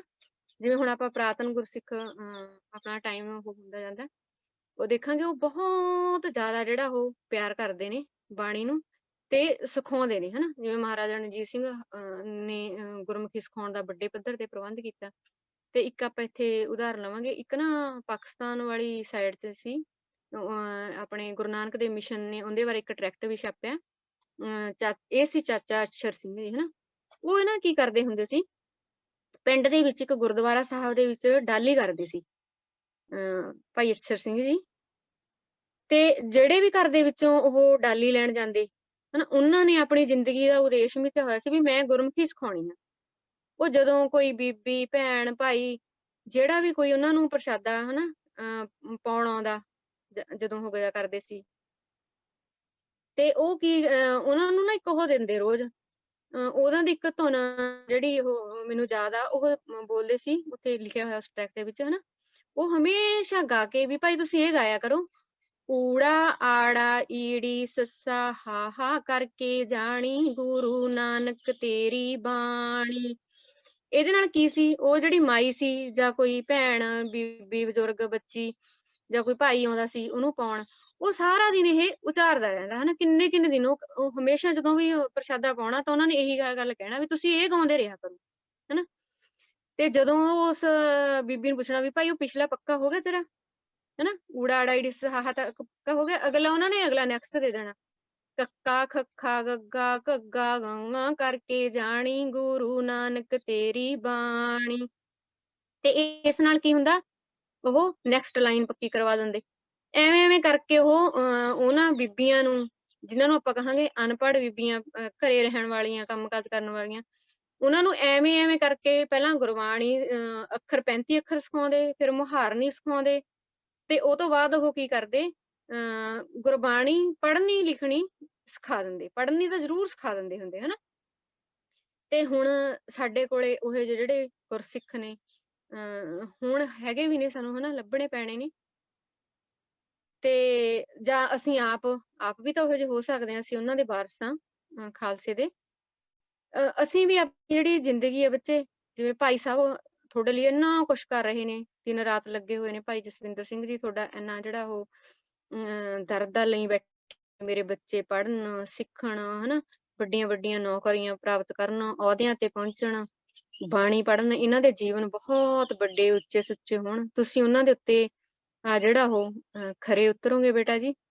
ਤੇ ਇਹ ਵੀ ਤੁਸੀਂ ਨਾਲ ਧਿਆਨ ਰੱਖਣਾ ਹੈ ਵੀ ਮੁਹਾਰਤ ਆਪਣੀ ਪਹਿਲਾਂ ਗੁਰਮੁਖੀ ਵਿੱਚ, ਹਨਾ, ਤੇ ਉਹ ਤੋਂ ਬਾਅਦ ਹੋਰ ਜਿੰਨੀਆਂ ਮਰਜ਼ੀ ਆ ਜਿਹੜੀਆਂ ਉਹ ਭਾਸ਼ਾਵਾਂ ਨੇ ਦੁਨੀਆ ਦੀਆਂ, ਤੁਸੀਂ ਸਿੱਖਣੀਆਂ ਨੇ, ਪੜ੍ਹਨੀਆਂ ਨੇ। ਸਾਡੇ ਕੋਲ ਸੈਂਕੜੇ ਜਿਹੜੇ ਨੇ ਗੁਰਸਿੱਖਾਂ ਦੀਆਂ, ਗੁਰੂ ਸਾਹਿਬਾਨ ਦੀਆਂ ਤਾਂ ਚਲੋ ਹੈਗੀਆਂ ਨੇ ਉਦਾਹਰਨਾਂ ਨੇ, ਜਿਨ੍ਹਾਂ ਨੇ ਆਪਣਾ ਜੀਵਨ ਇਹਨਾਂ ਪਾਸੇ ਸਮਰਪਿਤ ਕੀਤਾ ਗੁਰਬਾਣੀ ਦੀਆਂ ਸੰਥਿਆ ਦੇਣ ਤੇ, ਹਨਾ। ਜਦੋਂ ਗੁਰਬਾਣੀ ਦੀ ਸੰਥਿਆ ਹੁੰਦੀ ਹੈ ਤਾਂ ਇਹ ਜਿਹੜੀਆਂ ਨੇ ਉਹ ਪਹਿਲਾਂ ਇਹੀ ਚੀਜ਼ਾਂ ਸਿਖਾਈਆਂ ਜਾਂਦੀਆਂ ਸੀ ਉੱਥੇ, ਹਨਾ।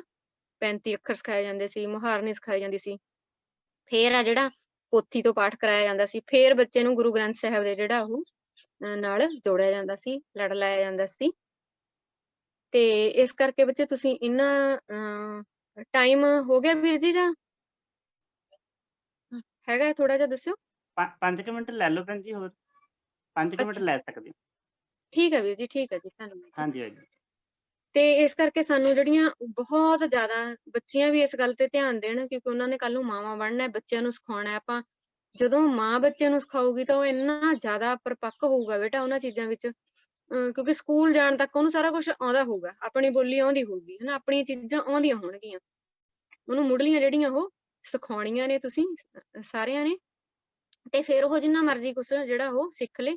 ਇਹਦੇ ਵਿੱਚ ਸਾਡੀਆਂ ਬੀਬੀਆਂ ਨੇ ਵੀ ਬਹੁਤ ਵੱਡਾ ਯੋਗਦਾਨ ਦਿੱਤਾ। ਬੀਬੀ ਦੀਪ ਕੌਰ ਜੀ ਨੇ, ਜਿਹੜੇ ਮਾਤਾ ਗੁਜਰੀ ਜੀ ਨੇ, ਹਨਾ, ਉਹਨਾਂ ਦੇ ਭਰਾ ਦੀ ਨੂੰਹ ਨੇ, ਜਦੋਂ ਅਨੰਦਪੁਰ ਸਾਹਿਬ ਉਜੜਿਆ ਉਹਨਾਂ ਨੇ ਵਸਾਇਆ। ਉਹ ਪਹਿਲਾਂ ਕੀ ਕਰਦੇ ਸੀ, ਬੀਬੀਆਂ ਨੂੰ ਇਕੱਠੀਆਂ ਕਰਕੇ ਗੁਰਬਾਣੀ ਸਿਖਾਉਂਦੇ ਸੀ ਪੜ੍ਹਨੀ, ਹਨਾ, 35 ਅੱਖਰ ਸਿਖਾਉਂਦੇ ਸੀ, ਸੇਵਾ ਨਿਭਾਉਂਦੇ ਸੀ।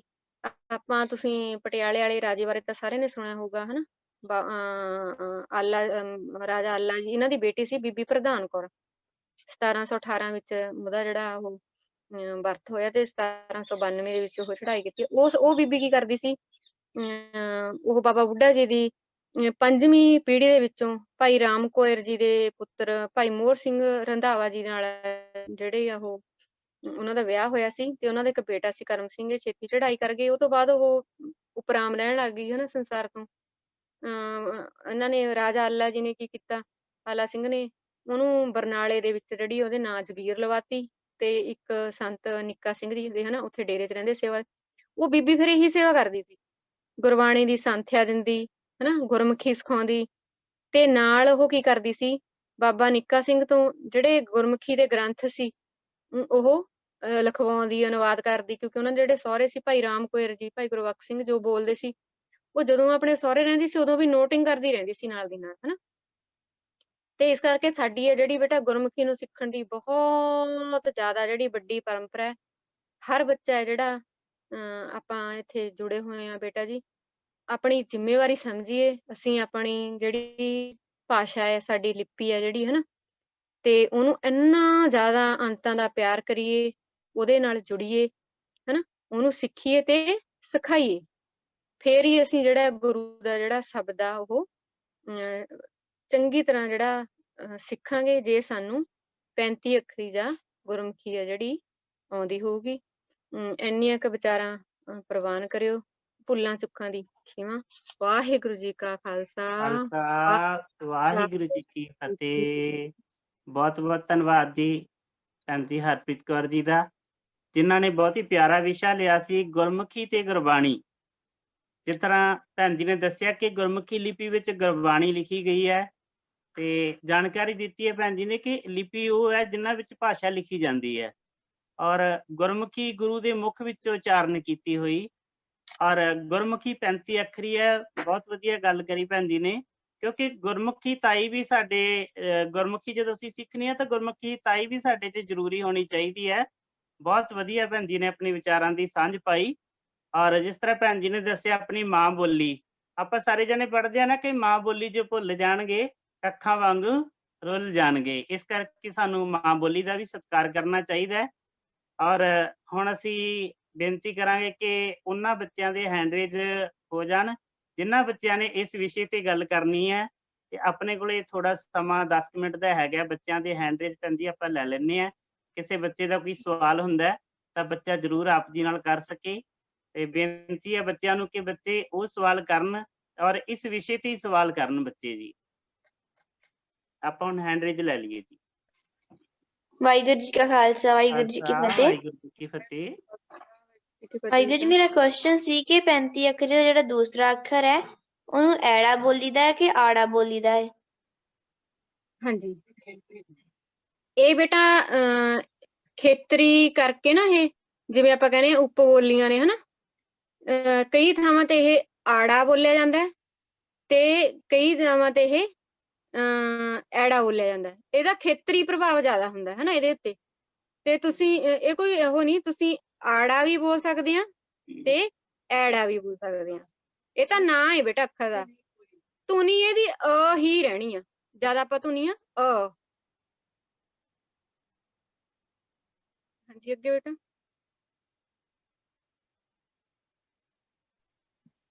ਵਾਹਿਗੁਰੂ ਜੀ ਕਾ ਖਾਲਸਾ, ਵਾਹਿਗੁਰੂ ਜੀ ਕੀ ਫਤਿਹ। ਬੇਟਾ ਗੁਰੂ ਨਾਨਕ ਸਾਹਿਬ ਜੀ ਵੱਲੋਂ ਉਚਾਰੀ ਬਾਣੀ ਪਟੀ ਵਿੱਚ ਕਿਹੜੇ ਵੀ ਅੱਖਰਾਂ ਦਾ ਕਰਮਬਰ ਕੀ ਸੀ? ਸੱਸਾ, ਈੜੀ, ਊੜਾ, ਨ, ਕੱਕਾ, ਖੱਖਾ, ਗੱਗਾ, ਘੱਗਾ, ਚੱਚਾ, ਛੱਛਾ, ਜੱਜਾ, ਝੱਜਾ, ਨਊਆ, ਟੈਂਕਾ, ਠੱਠਾ, ਡੱਡਾ, ਢੱਡਾ, ਨਾਣਾ, ਤੱਤਾ, ਥੱਥਾ, ਦੱਦਾ, ਧੱਦਾ, ਨੰਨਾ, ਪੱਪਾ, ਫੱਫਾ, ਬੱਬਾ, ਭੱਬਾ, ਮੰਮਾ, ਯਈਆ, ਰਾਰਾ, ਲੱਲਾ, ਵਾਵਾ, ਡਾੜਾ, ਹਾਹਾ, ਆੜਾ। ਵਾਹਿਗੁਰੂ ਜੀ ਕਾ ਖਾਲਸਾ, ਵਾਹਿਗੁਰੂ ਜੀ ਕੀ ਫਤਿਹ। ਹਾਂਜੀ, ਉਹ ਹਾਂ, ਉਹ ਬੇਟਾ ਜਿਹੜੀ ਪੱਟੀ ਬਾਣੀ ਦੇ ਵਿੱਚ ਆ, ਉਹ ਜਿਹੜੀ ਪੁਰਾਤਨ ਜਿਵੇਂ ਸੀ ਪ੍ਰਚਲਿਤ ਹਨਾ ਅੱਖਰ, ਧੁਨੀਆਂ ਤਾਂ ਪਹਿਲਾਂ ਵੀ ਹੈਗੀਆਂ ਸੀ ਨਾ। ਇਹ ਜਿਵੇਂ ਸਾਰੀਆਂ ਭਾਸ਼ਾਵਾਂ ਕੋਲ ਉਹ ਧੁਨੀਆਂ ਹੁੰਦੀਆਂ ਨੇ, ਜਿਵੇਂ ਸੱਸੇ ਦੀ ਸ ਧੁਨੀ ਆ ਤੇ ਸਾਡੇ ਕੋਲ ਵੀ ਆ। ਅੰਗਰੇਜ਼ੀ 'ਚ ਵੀ ਐਸ ਆ ਜਾਂਦਾ ਹੈ ਤੇ ਉਰਦੂ ਵਾਲਿਆਂ ਕੋਲ ਵੀ ਹਨਾ ਸੇ, ਤੇ ਇਸ ਕਰਕੇ ਉਹ ਜਦੋਂ ਹਾਂ ਬਾਅਦ ਵਿੱਚੋਂ ਇਹਨਾਂ ਨੂੰ ਸਿਸਟਮ ਜਾਂ ਮਰਿਆਦਾ ਵਿੱਚ ਕਰਕੇ ਜਿਹੜੇ ਨੇ ਅੱਖਰ ਉਹ ਇਹ ਬਣਾਏ ਗਏ ਨੇ। ਆਪਣੇ ਜਿਹੜੀ ਹੁਣ ਵਾਲੀ 35 ਆ ਉਹ ਪਹਿਲਾਂ ਜਿਵੇਂ ਪ੍ਰਚਲਿਤ ਸੀਗੀਆਂ ਧੁਨੀਆਂ ਉਵੇਂ ਮਹਾਰਾਜ ਨੇ ਲਏ ਨੇ। ਵਾਹਿਗੁਰੂ ਜੀ ਕਾ ਖਾਲਸਾ ਵਾਹਿਗੁਰੂ ਜੀ ਕੀ ਫਤਿਹ।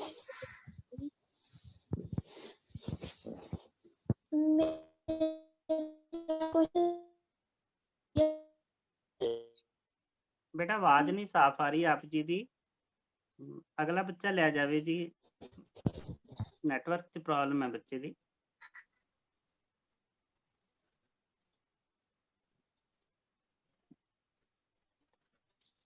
ਅਦਕ ਗੁਰਬਾਣੀ ਵਿੱਚ ਹੈ ਨਹੀਂ, ਕਿਹਨੂੰ ਕਹਿੰਦੀ ਮੈਂ ਹਾਂਜੀ ਬੇਟਾ ਜੀ। ਵਾਹਿਗੁਰੂ ਜੀ ਕਾ ਖਾਲਸਾ ਵਾਹਿਗੁਰੂ ਜੀ ਕੀ ਫਤਿਹ ਜੀ। ਸਭ ਤੋਂ ਪਹਿਲਾਂ ਮੈਂ ਮੈਮ ਦਾ ਬਹੁਤ ਬਹੁਤ ਧੰਨਵਾਦ ਕਰਦੀ ਹਾਂ ਜਿਨ੍ਹਾਂ ਨੇ ਸਾਨੂੰ ਗੁਰਬਾਣੀ ਬਾਰੇ ਬਹੁਤ ਹੀ ਵਧੀਆ ਜਾਣਕਾਰੀ ਦਿੱਤੀ। ਗੁਰਬਾਣੀ ਪੜ੍ਹਨ ਲਈ ਕੀ ਜ਼ਰੂਰੀ ਹੈ। ਮੈਮ ਮੇਰਾ ਕੁਐਸਚਨ ਸੀਗਾ ਵੀ ਤੁਸੀਂ ਜਿਹੜਾ ਗੁਰਮੁਖੀ ਵਿੱਚ ਅਦਕ ਆਉਂਦਾ ਹੈ ਉਸ ਬਾਰੇ ਥੋੜੀ ਜਿਹੀ ਜਾਣਕਾਰੀ। ਅੱਛਾ ਹਾਂ ਬੇਟਾ ਇਹ ਤੁਹਾਡਾ ਬਹੁਤ ਚੰਗਾ ਸਵਾਲ ਆ। ਤੇ ਗੁਰਬਾਣੀ ਵਿੱਚ ਅਦਕ ਦੀ ਵਰਤੋਂ ਨਹੀਂ ਹੋਈ। ਉਸ ਟਾਈਮ ਭਾਸ਼ਾ ਦੇ ਵਿੱਚ ਇਹ ਜਿਹੜਾ ਚਿੰਨ੍ਹ ਸੀ ਉਹਦੀ ਲੋੜ ਨਹੀਂ ਸੀ ਹਨਾ। ਇਹ ਬਹੁਤ ਜਿਹੜਾ ਅੱਖਰ ਆ ਉਹ ਮਤਲਬ ਚਿੰਨ੍ਹ ਆ ਉਹ ਨਵਾਂ ਪ੍ਰਚਲਿਤ ਹੋਇਆ। ਤੇ ਜਿਵੇਂ ਸੱਸੇ ਪੈਰ ਬਿੰਦੀ ਸ਼, ਖੱਖੇ ਪੈਰ ਬਿੰਦੀ ਖ, ਗੱਗੇ ਪੈਰ ਬਿੰਦੀ ਗ, ਇਹ ਧੁਨੀਆਂ ਪ੍ਰਚਲਿਤ ਹੋਈਆਂ ਨੇ 6। ਆਈ ਬਾਅਦ ਵਿੱਚ ਜਿਹੜਾ ਅਦਕ ਆ ਉਹ ਗੁਰਬਾਣੀ ਵਿੱਚ ਇਹਦੀ ਵਰਤੋਂ ਨਹੀਂ ਹੋਈ। ਇਸ ਕਰਕੇ ਅਸੀਂ ਹੁਣ ਚਾਹੇ ਲੱਗਦੀਆਂ ਪਰ ਇਹ ਨਾ ਕਰੀਏ ਕਿਉਂਕਿ ਮਹਾਰਾਜ ਨੇ ਇਸ ਜਿਹੜੇ ਚਿੰਨ੍ਹ ਦੀ ਵਰਤੋਂ ਆ ਉਹ ਨਹੀਂ ਕੀਤੀ, ਇਸ ਕਰਕੇ ਨਹੀਂ ਬੋਲਿਆ ਜਾਊਗਾ।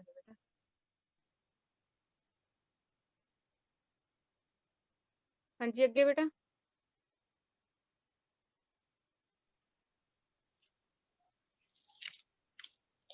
ਵਾਹਿਗੁਰੂ ਜੀ ਕਾ ਖਾਲਸਾ ਜੀ ਵਾਹਿਗੁਰੂ ਜੀ ਕੀ ਫਤਿਹ। ਮੈਮ ਆਵਾਜ਼ ਆ ਰਹੀ ਹੈ? ਆ ਰਹੀ ਹਾਂਜੀ ਹੈ ਬੇਟਾ ਬੇਟਾ ਆ ਜੀ, ਰਹੀ। ਬੋਲੋ। ਮੈਂ ਪੁੱਛਣਾ ਚਾਹੁੰਦੀ ਸੀ ਮੈਮ, ਤੁਸੀਂ ਇੱਕ ਗੱਲ ਕਹੀ ਸੀ ਹਾਂ ਮੁਸਲਮਾਨ ਹੁੰਦਾ ਸੀ ਇੱਕ ਜੋ ਕਹਿੰਦੇ ਹੁੰਦੇ ਸੀ ਵੀ ਅੱਖਰਾਂ ਦਾ ਉਹ ਕਰਦੇ ਹੁੰਦੇ ਸੀ। ਮੈਮ ਉਹਨਾਂ ਦਾ ਨਾਮ ਕੀ ਸੀ? ਅੱਛਾ ਬੇਟਾ ਨਾਂ ਨਹੀਂ ਸੀ ਇਹ ਮੁਸਲਮਾਨ ਦਾ। ਇਹ ਜਿਹੜੀ ਕੁਰਾਨ ਸ਼ਰੀਫ ਜਿਵੇਂ ਆਪਣੇ ਗੁਰੂ ਗ੍ਰੰਥ ਸਾਹਿਬ ਜੀ ਨੇ ਨਾ, ਮੁਸਲਮਾਨਾਂ ਦਾ ਜਿਹੜਾ ਧਰਮ ਗ੍ਰੰਥ ਆ ਉਹ ਕੁਰਾਨ ਸ਼ਰੀਫ ਆ। ਠੀਕ ਹੈ। ਤੇ ਜਿਹੜਾ ਵੀ ਕੋਈ ਕੁਰਾਨ ਦਾ ਜਿਹੜਾ ਅਨੁਵਾਦ ਕਰਦਾ ਹੈ ਜਾਂ ਉਹਦੇ ਅਰਥ ਕਰਦਾ ਹੈ ਉਹਦੇ ਉੱਤੇ ਲਿਖਿਆ ਹੁੰਦਾ ਇਹ ਵੀ ਇਹਦੇ ਵਿੱਚ ਐਨੀਆਂ ਧੁਨਾਂ ਨੇ ਹਨਾ, ਇੰਨੀਆਂ ਲਗਾਂ ਨੇ ਤੇ ਇਹਨੂੰ ਐਵੇਂ ਅੱਖਰਾਂ ਦਾ ਉਹ ਉਚਾਰਨ ਕਰਨਾ।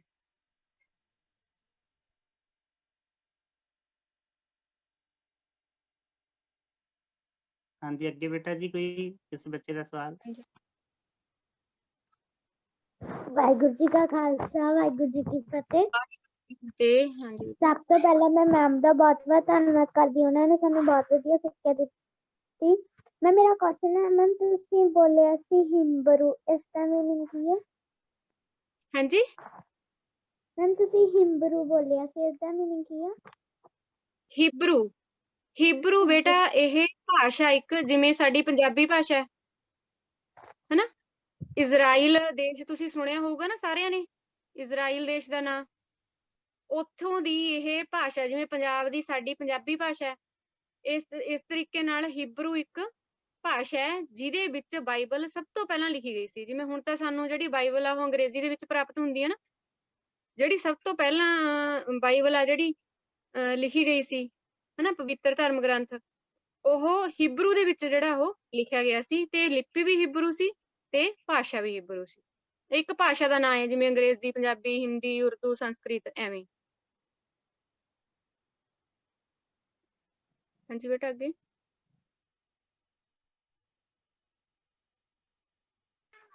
ਵਾਹਿਗੁਰੂ ਜੀ ਕਾ ਖਾਲਸਾ ਵਾਹਿਗੁਰੂ ਜੀ ਕੀ ਫਤਿਹ। ਵਾਹਿਗੁਰੂ ਜੀ ਮੇਰਾ ਕੁਐਸਚਨ ਹੈ ਕਿ ਤੁਸੀਂ ਤਿੰਨ ਚੀਜ਼ਾਂ ਕਹੀਆਂ ਸੀ, ਇੱਕ ਅੱਖਰ ਦੀ ਪਛਾਣ, ਇੱਕ ਅੱਖਰ ਦੀ ਧੁਨ, ਇੱਕ ਕੀ ਸੀ ਮੈਂ? ਹਾਂ ਇੱਕ ਤਾਂ ਹੈਗਾ ਸੀ ਬੇਟਾ ਅੱਖਰ ਦੀ ਸ਼ਕਲ ਕੀ ਆ, ਤੇ ਦੂਜਾ ਸੀਗਾ ਅੱਖਰ ਦਾ ਨਾਂ ਕੀ ਆ, ਜਿਵੇਂ ਊੜਾ ਹਨਾ। ਇੱਕ ਤਾਂ ਇਹਦੀ ਸ਼ਕਲ ਹੋ ਗਈ ਨਾ ਅੱਛਾ। ਵੀ ਐ ਉੱਪਰੋਂ, ਹਾਂ ਉੱਪਰੋਂ ਐ ਪੈਂਦਾ ਹੈ, ਤੇ ਈੜੀ ਜਦੋਂ ਬਣਾਉਣੇ ਆ ਡੱਬੀ ਪੈ ਜਾਂਦੀ ਆ, ਫਿਰ ਜੇ ਉਹਦੇ ਵਿੱਚ ਉਹ ਨਹੀਂ ਪਾਉਂਦੇ ਹਨਾ ਡੰਡੀ, ਤਾਂ ਉਹ ਟੈਂਕਾ ਵੀ ਬਣ ਜਾਂਦਾ ਹੈ। ਹਾਹਾ ਹੈ ਜਿਹੜਾ ਉਹ ਐ ਪੈਂਦਾ, ਇਹਦਾ ਅੱਖਰ ਦੀ ਸ਼ਕਲ ਹੋ ਗਈ। ਤੇ ਦੂਜਾ ਅੱਖਰ ਦਾ ਨਾਂ ਹੋ ਗਿਆ। ਅੱਖਰ ਦਾ ਨਾਂ ਕਿਵੇਂ ਆ, ਊੜਾ, ਆੜਾ, ਈੜੀ, ਸੱਸਾ, ਹਾਹਾ ਹਨਾ, ਇਹ ਅੱਖਰਾਂ ਦੇ ਨਾਂ ਹੋ ਗਏ। ਤੇ ਤੀਜਾ ਅੱਖਰਾਂ ਦੀ ਧੁਨੀ ਆ, ਵੀ ਉਸ ਅੱਖਰ ਤੋਂ ਜਿਵੇਂ ਊੜੇ ਤੋਂ ਓ ਦੀ ਧੁਨੀ ਨਿਕਲਦੀ, ਆੜੇ ਤੋਂ ਆ ਦੀ ਨਿਕਲਦੀ ਆ, ਸੱਸੇ ਤੋਂ ਸ ਦੀ, ਹਾਹੇ ਤੋਂ ਹ ਹਨਾ, ਉਹ ਧੁਨੀਆਂ। ਤਿੰਨ ਇਹ ਨੇ ਬੇਟਾ। ਅੱਗੇ ਬੇਟਾ ਜੀ ਕਿਸੇ ਦਾ ਸਵਾਲ? ਵਾਹਿਗੁਰੂ ਜੀ ਕਾ ਖਾਲਸਾ ਵਾਹਿਗੁਰੂ ਜੀ ਕੀ ਫਤਿਹ। ਦੀ ਜੀ ਮੇਰਾ ਇਹ ਸਵਾਲ ਸੀਗਾ ਕਿ ਇਹ ਵਾਲੀ ਮੁਹਾਵਰੇ ਨੂੰ ਕੀ ਕਹਿੰਦੇ ਆ ਜੀ? ਹਾਂਜੀ ਬੇਟਾ ਦਿਸ ਨਹੀਂ ਰਹੀ ਜੀ। बेटा अच्छी तरह दिखाओ, दिस नहीं रही, एक थां ते टिका के ਵਾਹਿਗੁਰੂ ਜੀ ਹੁਣ ਦੇਖੀ। ਹਾਂਜੀ ਇਹਨੂੰ ਮੁਹਾਰਨੀ ਕਹਿੰਦੇ ਨੇ ਬੇਟਾ। ਵਾਹਿਗੁਰੂ ਜੀ ਇਹ ਕਿਹੜੀ ਮੁਹਾਰਨੀ ਤੁਸੀਂ ਇੱਕ ਦੱਸੀ ਸੀ, ਊ ਤੇ ਆ ਵਾਲੀ, ਤੇ ਵਾਹਿਗੁਰੂ ਜੀ ਇਹਦੇ ਤੇ ਉਹਦੇ ਵਿੱਚ ਕੋਈ ਅੰਤਰ ਹੈ? ਨਹੀਂ ਬੇਟਾ ਨਹੀਂ, ਮੁਹਾਰਨੀ ਉਹੀ ਆ।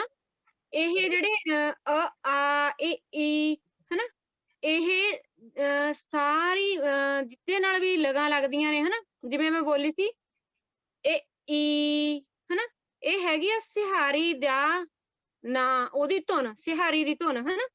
ਜਿਹੜੀਆਂ ਲਗਾਂ ਲੱਗੀਆਂ ਹੋਈਆਂ ਨੇ ਇਹ ਇਹਦੀ ਧੁਨੀ ਦੀ ਲੱਗਦੀ ਹੈ, ਜਿਹੜੇ ਨੂੰ ਅੱਖਰ ਨੂੰ ਇਹ ਲੱਗ ਜਾਂਦੀਆਂ ਨੇ। ਜਿਵੇਂ ਲਾਂ ਏ, ਸਾਰੇ ਅੱਖਰਾਂ ਨੂੰ ਲੱਗੀ ਹੋਈ ਹੈ ਨਾ। ਮੈਂ ਬੋਲਿਆ ਸੀ ਇਹ ਲਾਂ ਦੀ ਧੁਨ ਆ, ਇਹ ਜਿਹੜੇ ਅੱਖਰ ਨੂੰ ਲੱਗ ਜਾਊਗੀ, ਸੇ, ਕੇ, ਚੇ, ਐ ਬਣਾ ਦੂਗੀ ਹਨਾ। ਐ ਬੋਲਿਆ ਸੀ ਮੈਂ, ਐ, ਇਹ ਜਿਹੜੇ ਅੱਖਰ ਨਾਲ ਨੂੰ ਦੋ ਲਾਵਾਂ ਬੋਲੀਆਂ ਜਾਣਗੀਆਂ, ਲੱਗ ਜਾਣਗੀਆਂ, ਉਹਨੂੰ ਐ ਦੀ ਆਵਾਜ਼ ਬੋਲੂਗੀ। ਇਸ ਕਰਕੇ ਇਹ ਜਿਹੜੀ ਮੈਂ ਬੋਲੀ ਸੀ ਆ ਈ ਊ ਏ ਐ ਓ ਔ, ਇਹਦਾ ਮਤਲਬ ਆ ਇਹ ਚਿੰਨ ਨੇ ਜਿਹੜੇ ਹਨਾ, ਕੰਨਾ, ਸਿਹਾਰੀ, ਬਿਹਾਰੀ, ਔਂਕੜ, ਦੁਲੈਂਕੜ, ਲਾਂ, ਦੁਲਾਂ, ਹੋੜਾ, ਮੁਕਤਾ, ਕਨੌੜਾ, ਇਹ ਜਿੱਥੇ ਵੀ ਲੱਗਣਗੇ ਇਹ ਜਿਹੜੀ ਆ ਉਹਨਾਂ ਦਾ ਉਚਾਰਨ ਆ ਜਿਹੜਾ ਹੋਊਗਾ।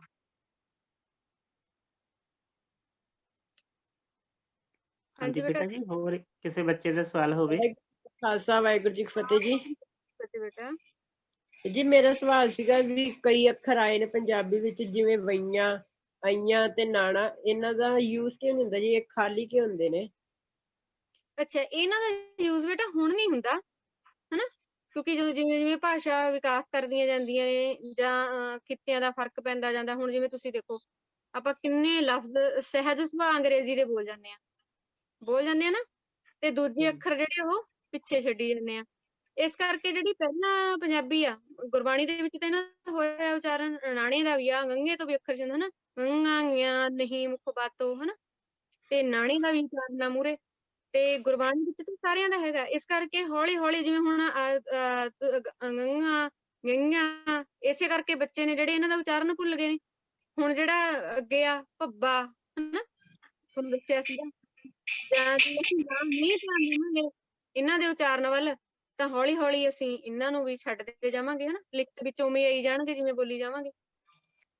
ਪਰ ਅਸੀਂ ਕੀ ਕਰਨਾ, ਗੁਰਬਾਣੀ ਜਦੋਂ ਸਿੱਖਣੀ ਆ ਤਾਂ ਸਾਨੂੰ ਇਹਨਾਂ ਤੇ ਧਿਆਨ ਦੇਣਾ ਹੁਣ ਪੈਣਾ ਹੈ। ਹਾਂਜੀ ਬੇਟਾ ਅੱਗੇ। ਵਾਹਿਗੁਰੂ ਜੀ ਕਾ ਖਾਲਸਾ ਵਾਹਿਗੁਰੂ ਜੀ ਕੀ ਫਤਿਹ। ਮੈਮ ਆਵਾਜ਼ ਆ ਰਹੀ ਹੈ ਜੀ? ਹਾਂਜੀ ਬੇਟਾ ਆ ਰਹੀ ਹੈ ਜੀ। ਮੈਮ ਤੁਸੀਂ ਜਿਹੜਾ ਕਿਹਾ ਸੀ ਵੀ ਜੀ ਗੁਰਬਾਣੀ ਸਿੱਖਣ ਲਈ ਦੋ ਚੀਜ਼ਾਂ ਦੀ ਲੋੜ ਹੁੰਦੀ ਹੈ, ਗੁਰਮੁਖੀ ਅਤੇ ਗੁਰਮੁਖਤਾਈ, ਉਹਦੇ ਬਾਰੇ ਥੋੜਾ ਜਿਹਾ ਦੱਸ ਦਿਓ। ਗੁਰਮੁਖੀ ਬੇਟਾ, ਗੁਰਮੁਖੀ ਮਤਲਬ ਲਿਪੀ, ਜਿਹਨੂੰ 35 ਅੱਖਰੀ ਕਹਿੰਦੇ ਆ ਅਸੀਂ ਹਨਾ, ਊੜਾ, ਆੜਾ, ਮੁਹਾਰਨੀ, ਇਹ ਸਿੱਖਣ ਦੀ ਲੋੜ ਆ। ਗੁਰਮੁਖਤਾਈ ਕੀ ਆ?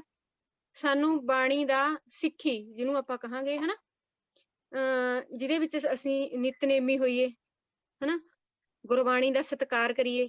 ਇਹਨੂੰ ਜਿਵੇਂ ਅਸੀਂ ਹੋਰਾਂ ਕਿਤਾਬਾਂ ਨੂੰ ਪੜ੍ਹਦੇ ਹਾਂ, ਪੋਥੀ ਅਸੀਂ ਉਵੇਂ ਨਹੀਂ ਨਾ ਚੱਕਦੇ ਹੈਗੇ, ਚੱਕ ਕੇ ਮੱਥੇ ਨੂੰ ਲਾਉਂਦੇ ਆ, ਮੱਥਾ ਟੇਕਦੇ ਆ, ਉਹਦਾ ਅਦਬ ਸਤਿਕਾਰ ਕਰਦੇ ਆ ਹਨਾ। ਤੇ ਗੁਰਸਿੱਖੀ ਜੀਵਨ, ਅਸੀਂ ਸੱਚ ਬੋਲੀਏ, ਝੂਠ ਨਾ ਬੋਲੀਏ, ਹਨਾ। ਤੇ ਅਸੀਂ ਜਿਹੜੀ ਆ, ਜਿਵੇਂ ਤੁਸੀਂ ਬੱਚੇ ਆ, ਆਪਣੀ ਪੜ੍ਹਾਈ ਦਿਲ ਲਾ ਕੇ ਕਰੀਏ। ਜੇ ਹੁਣ ਭਾਈ ਸਾਹਿਬ ਆਪਣੀ ਉਹ ਕਰ ਰਹੇ ਨੇ, ਹਨਾ, ਤਾਂ ਅਸੀਂ ਉਹਨਾਂ ਦੇ ਜਿਹੜੇ ਸੁਪਨੇ ਉਹਨਾਂ ਤੇ ਪੂਰੇ ਉਤਰੀਏ, ਦਿਲ ਲਾ ਕੇ ਕਰੀਏ ਸਾਰਾ ਕੁਛ, ਹਨਾ। ਤੇ ਮਹਾਰਾਜ ਦਾ ਆਦਰ ਸਤਿਕਾਰ ਕਰੀਏ।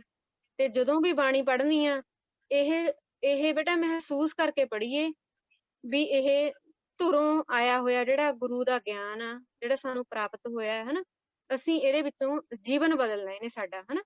ਇਹ ਜਦੋਂ ਭੈ ਰੱਖਾਂਗੇ ਅਸੀਂ ਗੁਰੂ ਦਾ, ਇਹ ਬੇਟਾ ਗੁਰਮੁਖਤਾ ਹੀ ਆ। ਬਹੁਤ ਬਹੁਤ ਧੰਨਵਾਦ ਕਰਦੇ ਹਾਂ ਜੀ ਭੈਣ ਜੀ ਦਾ। ਤੇ ਆਪਣਾ ਸਮਾਂ ਹੋ ਗਿਆ ਹੈ। ਜਿੰਨੇ ਕਿ ਬੱਚੇ ਸਾਡੇ ਰਹਿ ਗਏ ਹਨ, ਉਹ ਬੱਚਿਆਂ ਨੂੰ ਬੇਨਤੀ ਕੀਤੀ ਜਾਂਦੀ ਹੈ ਕਿ ਆਪਣੇ ਸਵਾਲ ਚੈਟ ਬਾਕਸ ਦੇ ਵਿੱਚ ਲਿਖ ਦੇਣ। ਫਿਰ ਕਿਤੇ ਆਪਾਂ ਭੈਣ ਜੀ ਨੂੰ ਬੇਨਤੀ ਕਰਕੇ ਬੁਲਾਵਾਂਗੇ ਤੇ ਸਾਨੂੰ ਪੂਰੀ ਉਮੀਦ ਹੈ ਕਿ ਭੈਣ ਜੀ ਜ਼ਰੂਰ ਸਾਡੀ ਬੇਨਤੀ ਨੂੰ ਪ੍ਰਵਾਨ ਕਰਨਗੇ ਜੀ। ਔਰ ਜਿਨ੍ਹਾਂ ਬੱਚਿਆਂ ਨੂੰ ਬੇਨਤੀ ਹੈ ਕਿ ਜਿਨ੍ਹਾਂ ਬੱਚੇ ਨੇ ਹਾਜ਼ਰੀ ਹਜੇ ਤੱਕ ਨਹੀਂ ਲਗਾਈ, ਉਹ ਹਾਜ਼ਰੀ ਆਪਣੀ ਲਗਾ ਜਾਣ। ਔਰ ਜਿਹੜੇ ਬੱਚੇ ਹਾਜ਼ਰੀ ਲਗਾ ਜਾਣਗੇ ਔਰ ਉਹ ਲੀਵ ਕਰ ਸਕਦੇ ਆ। ਸਾਰੇ ਬੱਚੇ ਇੱਕ ਸਕਰੀਨ ਤੇ ਨੰਬਰ ਆਏਗਾ, ਉਹ ਨੋਟ ਕਰ ਲੈਣ। ਜਿਨ੍ਹਾਂ ਨੇ ਜਾਪ ਤੇ ਕੀਰਤਨ ਦੀ ਸੇਵਾ ਲੈਣੀ ਆ, ਮੈਂ ਬੇਨਤੀ ਕਰਾਂਗਾ ਕਿ ਉਹ ਸਕਰੀਨ ਤੇ ਨੰਬਰ ਸ਼ੋ ਕੀਤੇ ਜਾਣ ਜੀ, ਤੇ ਜਿਨ੍ਹਾਂ ਨੂੰ ਦੇਖ ਕੇ ਬੱਚੇ ਜਾਪ ਤੇ ਕੀਰਤਨ ਦੀ ਸੇਵਾ ਲੈ ਸਕਣ। ਫਿਰ ਤੋਂ ਅਸੀਂ ਐਜੂਕੇਟ ਪੰਜਾਬ ਪ੍ਰੋਜੈਕਟ ਦੀ ਪੂਰੀ ਟੀਮ ਵੱਲੋਂ ਭੈਣ ਜੀ ਦਾ ਬਹੁਤ ਬਹੁਤ ਧੰਨਵਾਦ ਕਰਦੇ ਹਾਂ, ਜਿਨ੍ਹਾਂ ਨੇ ਕਿ ਆਪਣੇ ਗੁਰਮੁਖੀ ਤੇ ਗੁਰਬਾਣੀ ਦੇ ਵਿਸ਼ੇ ਤੇ ਬੱਚਿਆਂ ਨਾਲ ਵਿਚਾਰਾਂ ਦੀ ਸਾਂਝ ਪਾਈ ਜੀ। ਅੱਜ ਦੇ ਕੈਂਪ ਦੀ ਇੱਥੇ ਸਮਾਪਤੀ ਕਰਦੇ ਹਾਂ ਜੀ। ਵਾਹਿਗੁਰੂ ਜੀ ਕਾ ਖਾਲਸਾ, ਵਾਹਿਗੁਰੂ ਜੀ ਕੀ ਫਤਿਹ।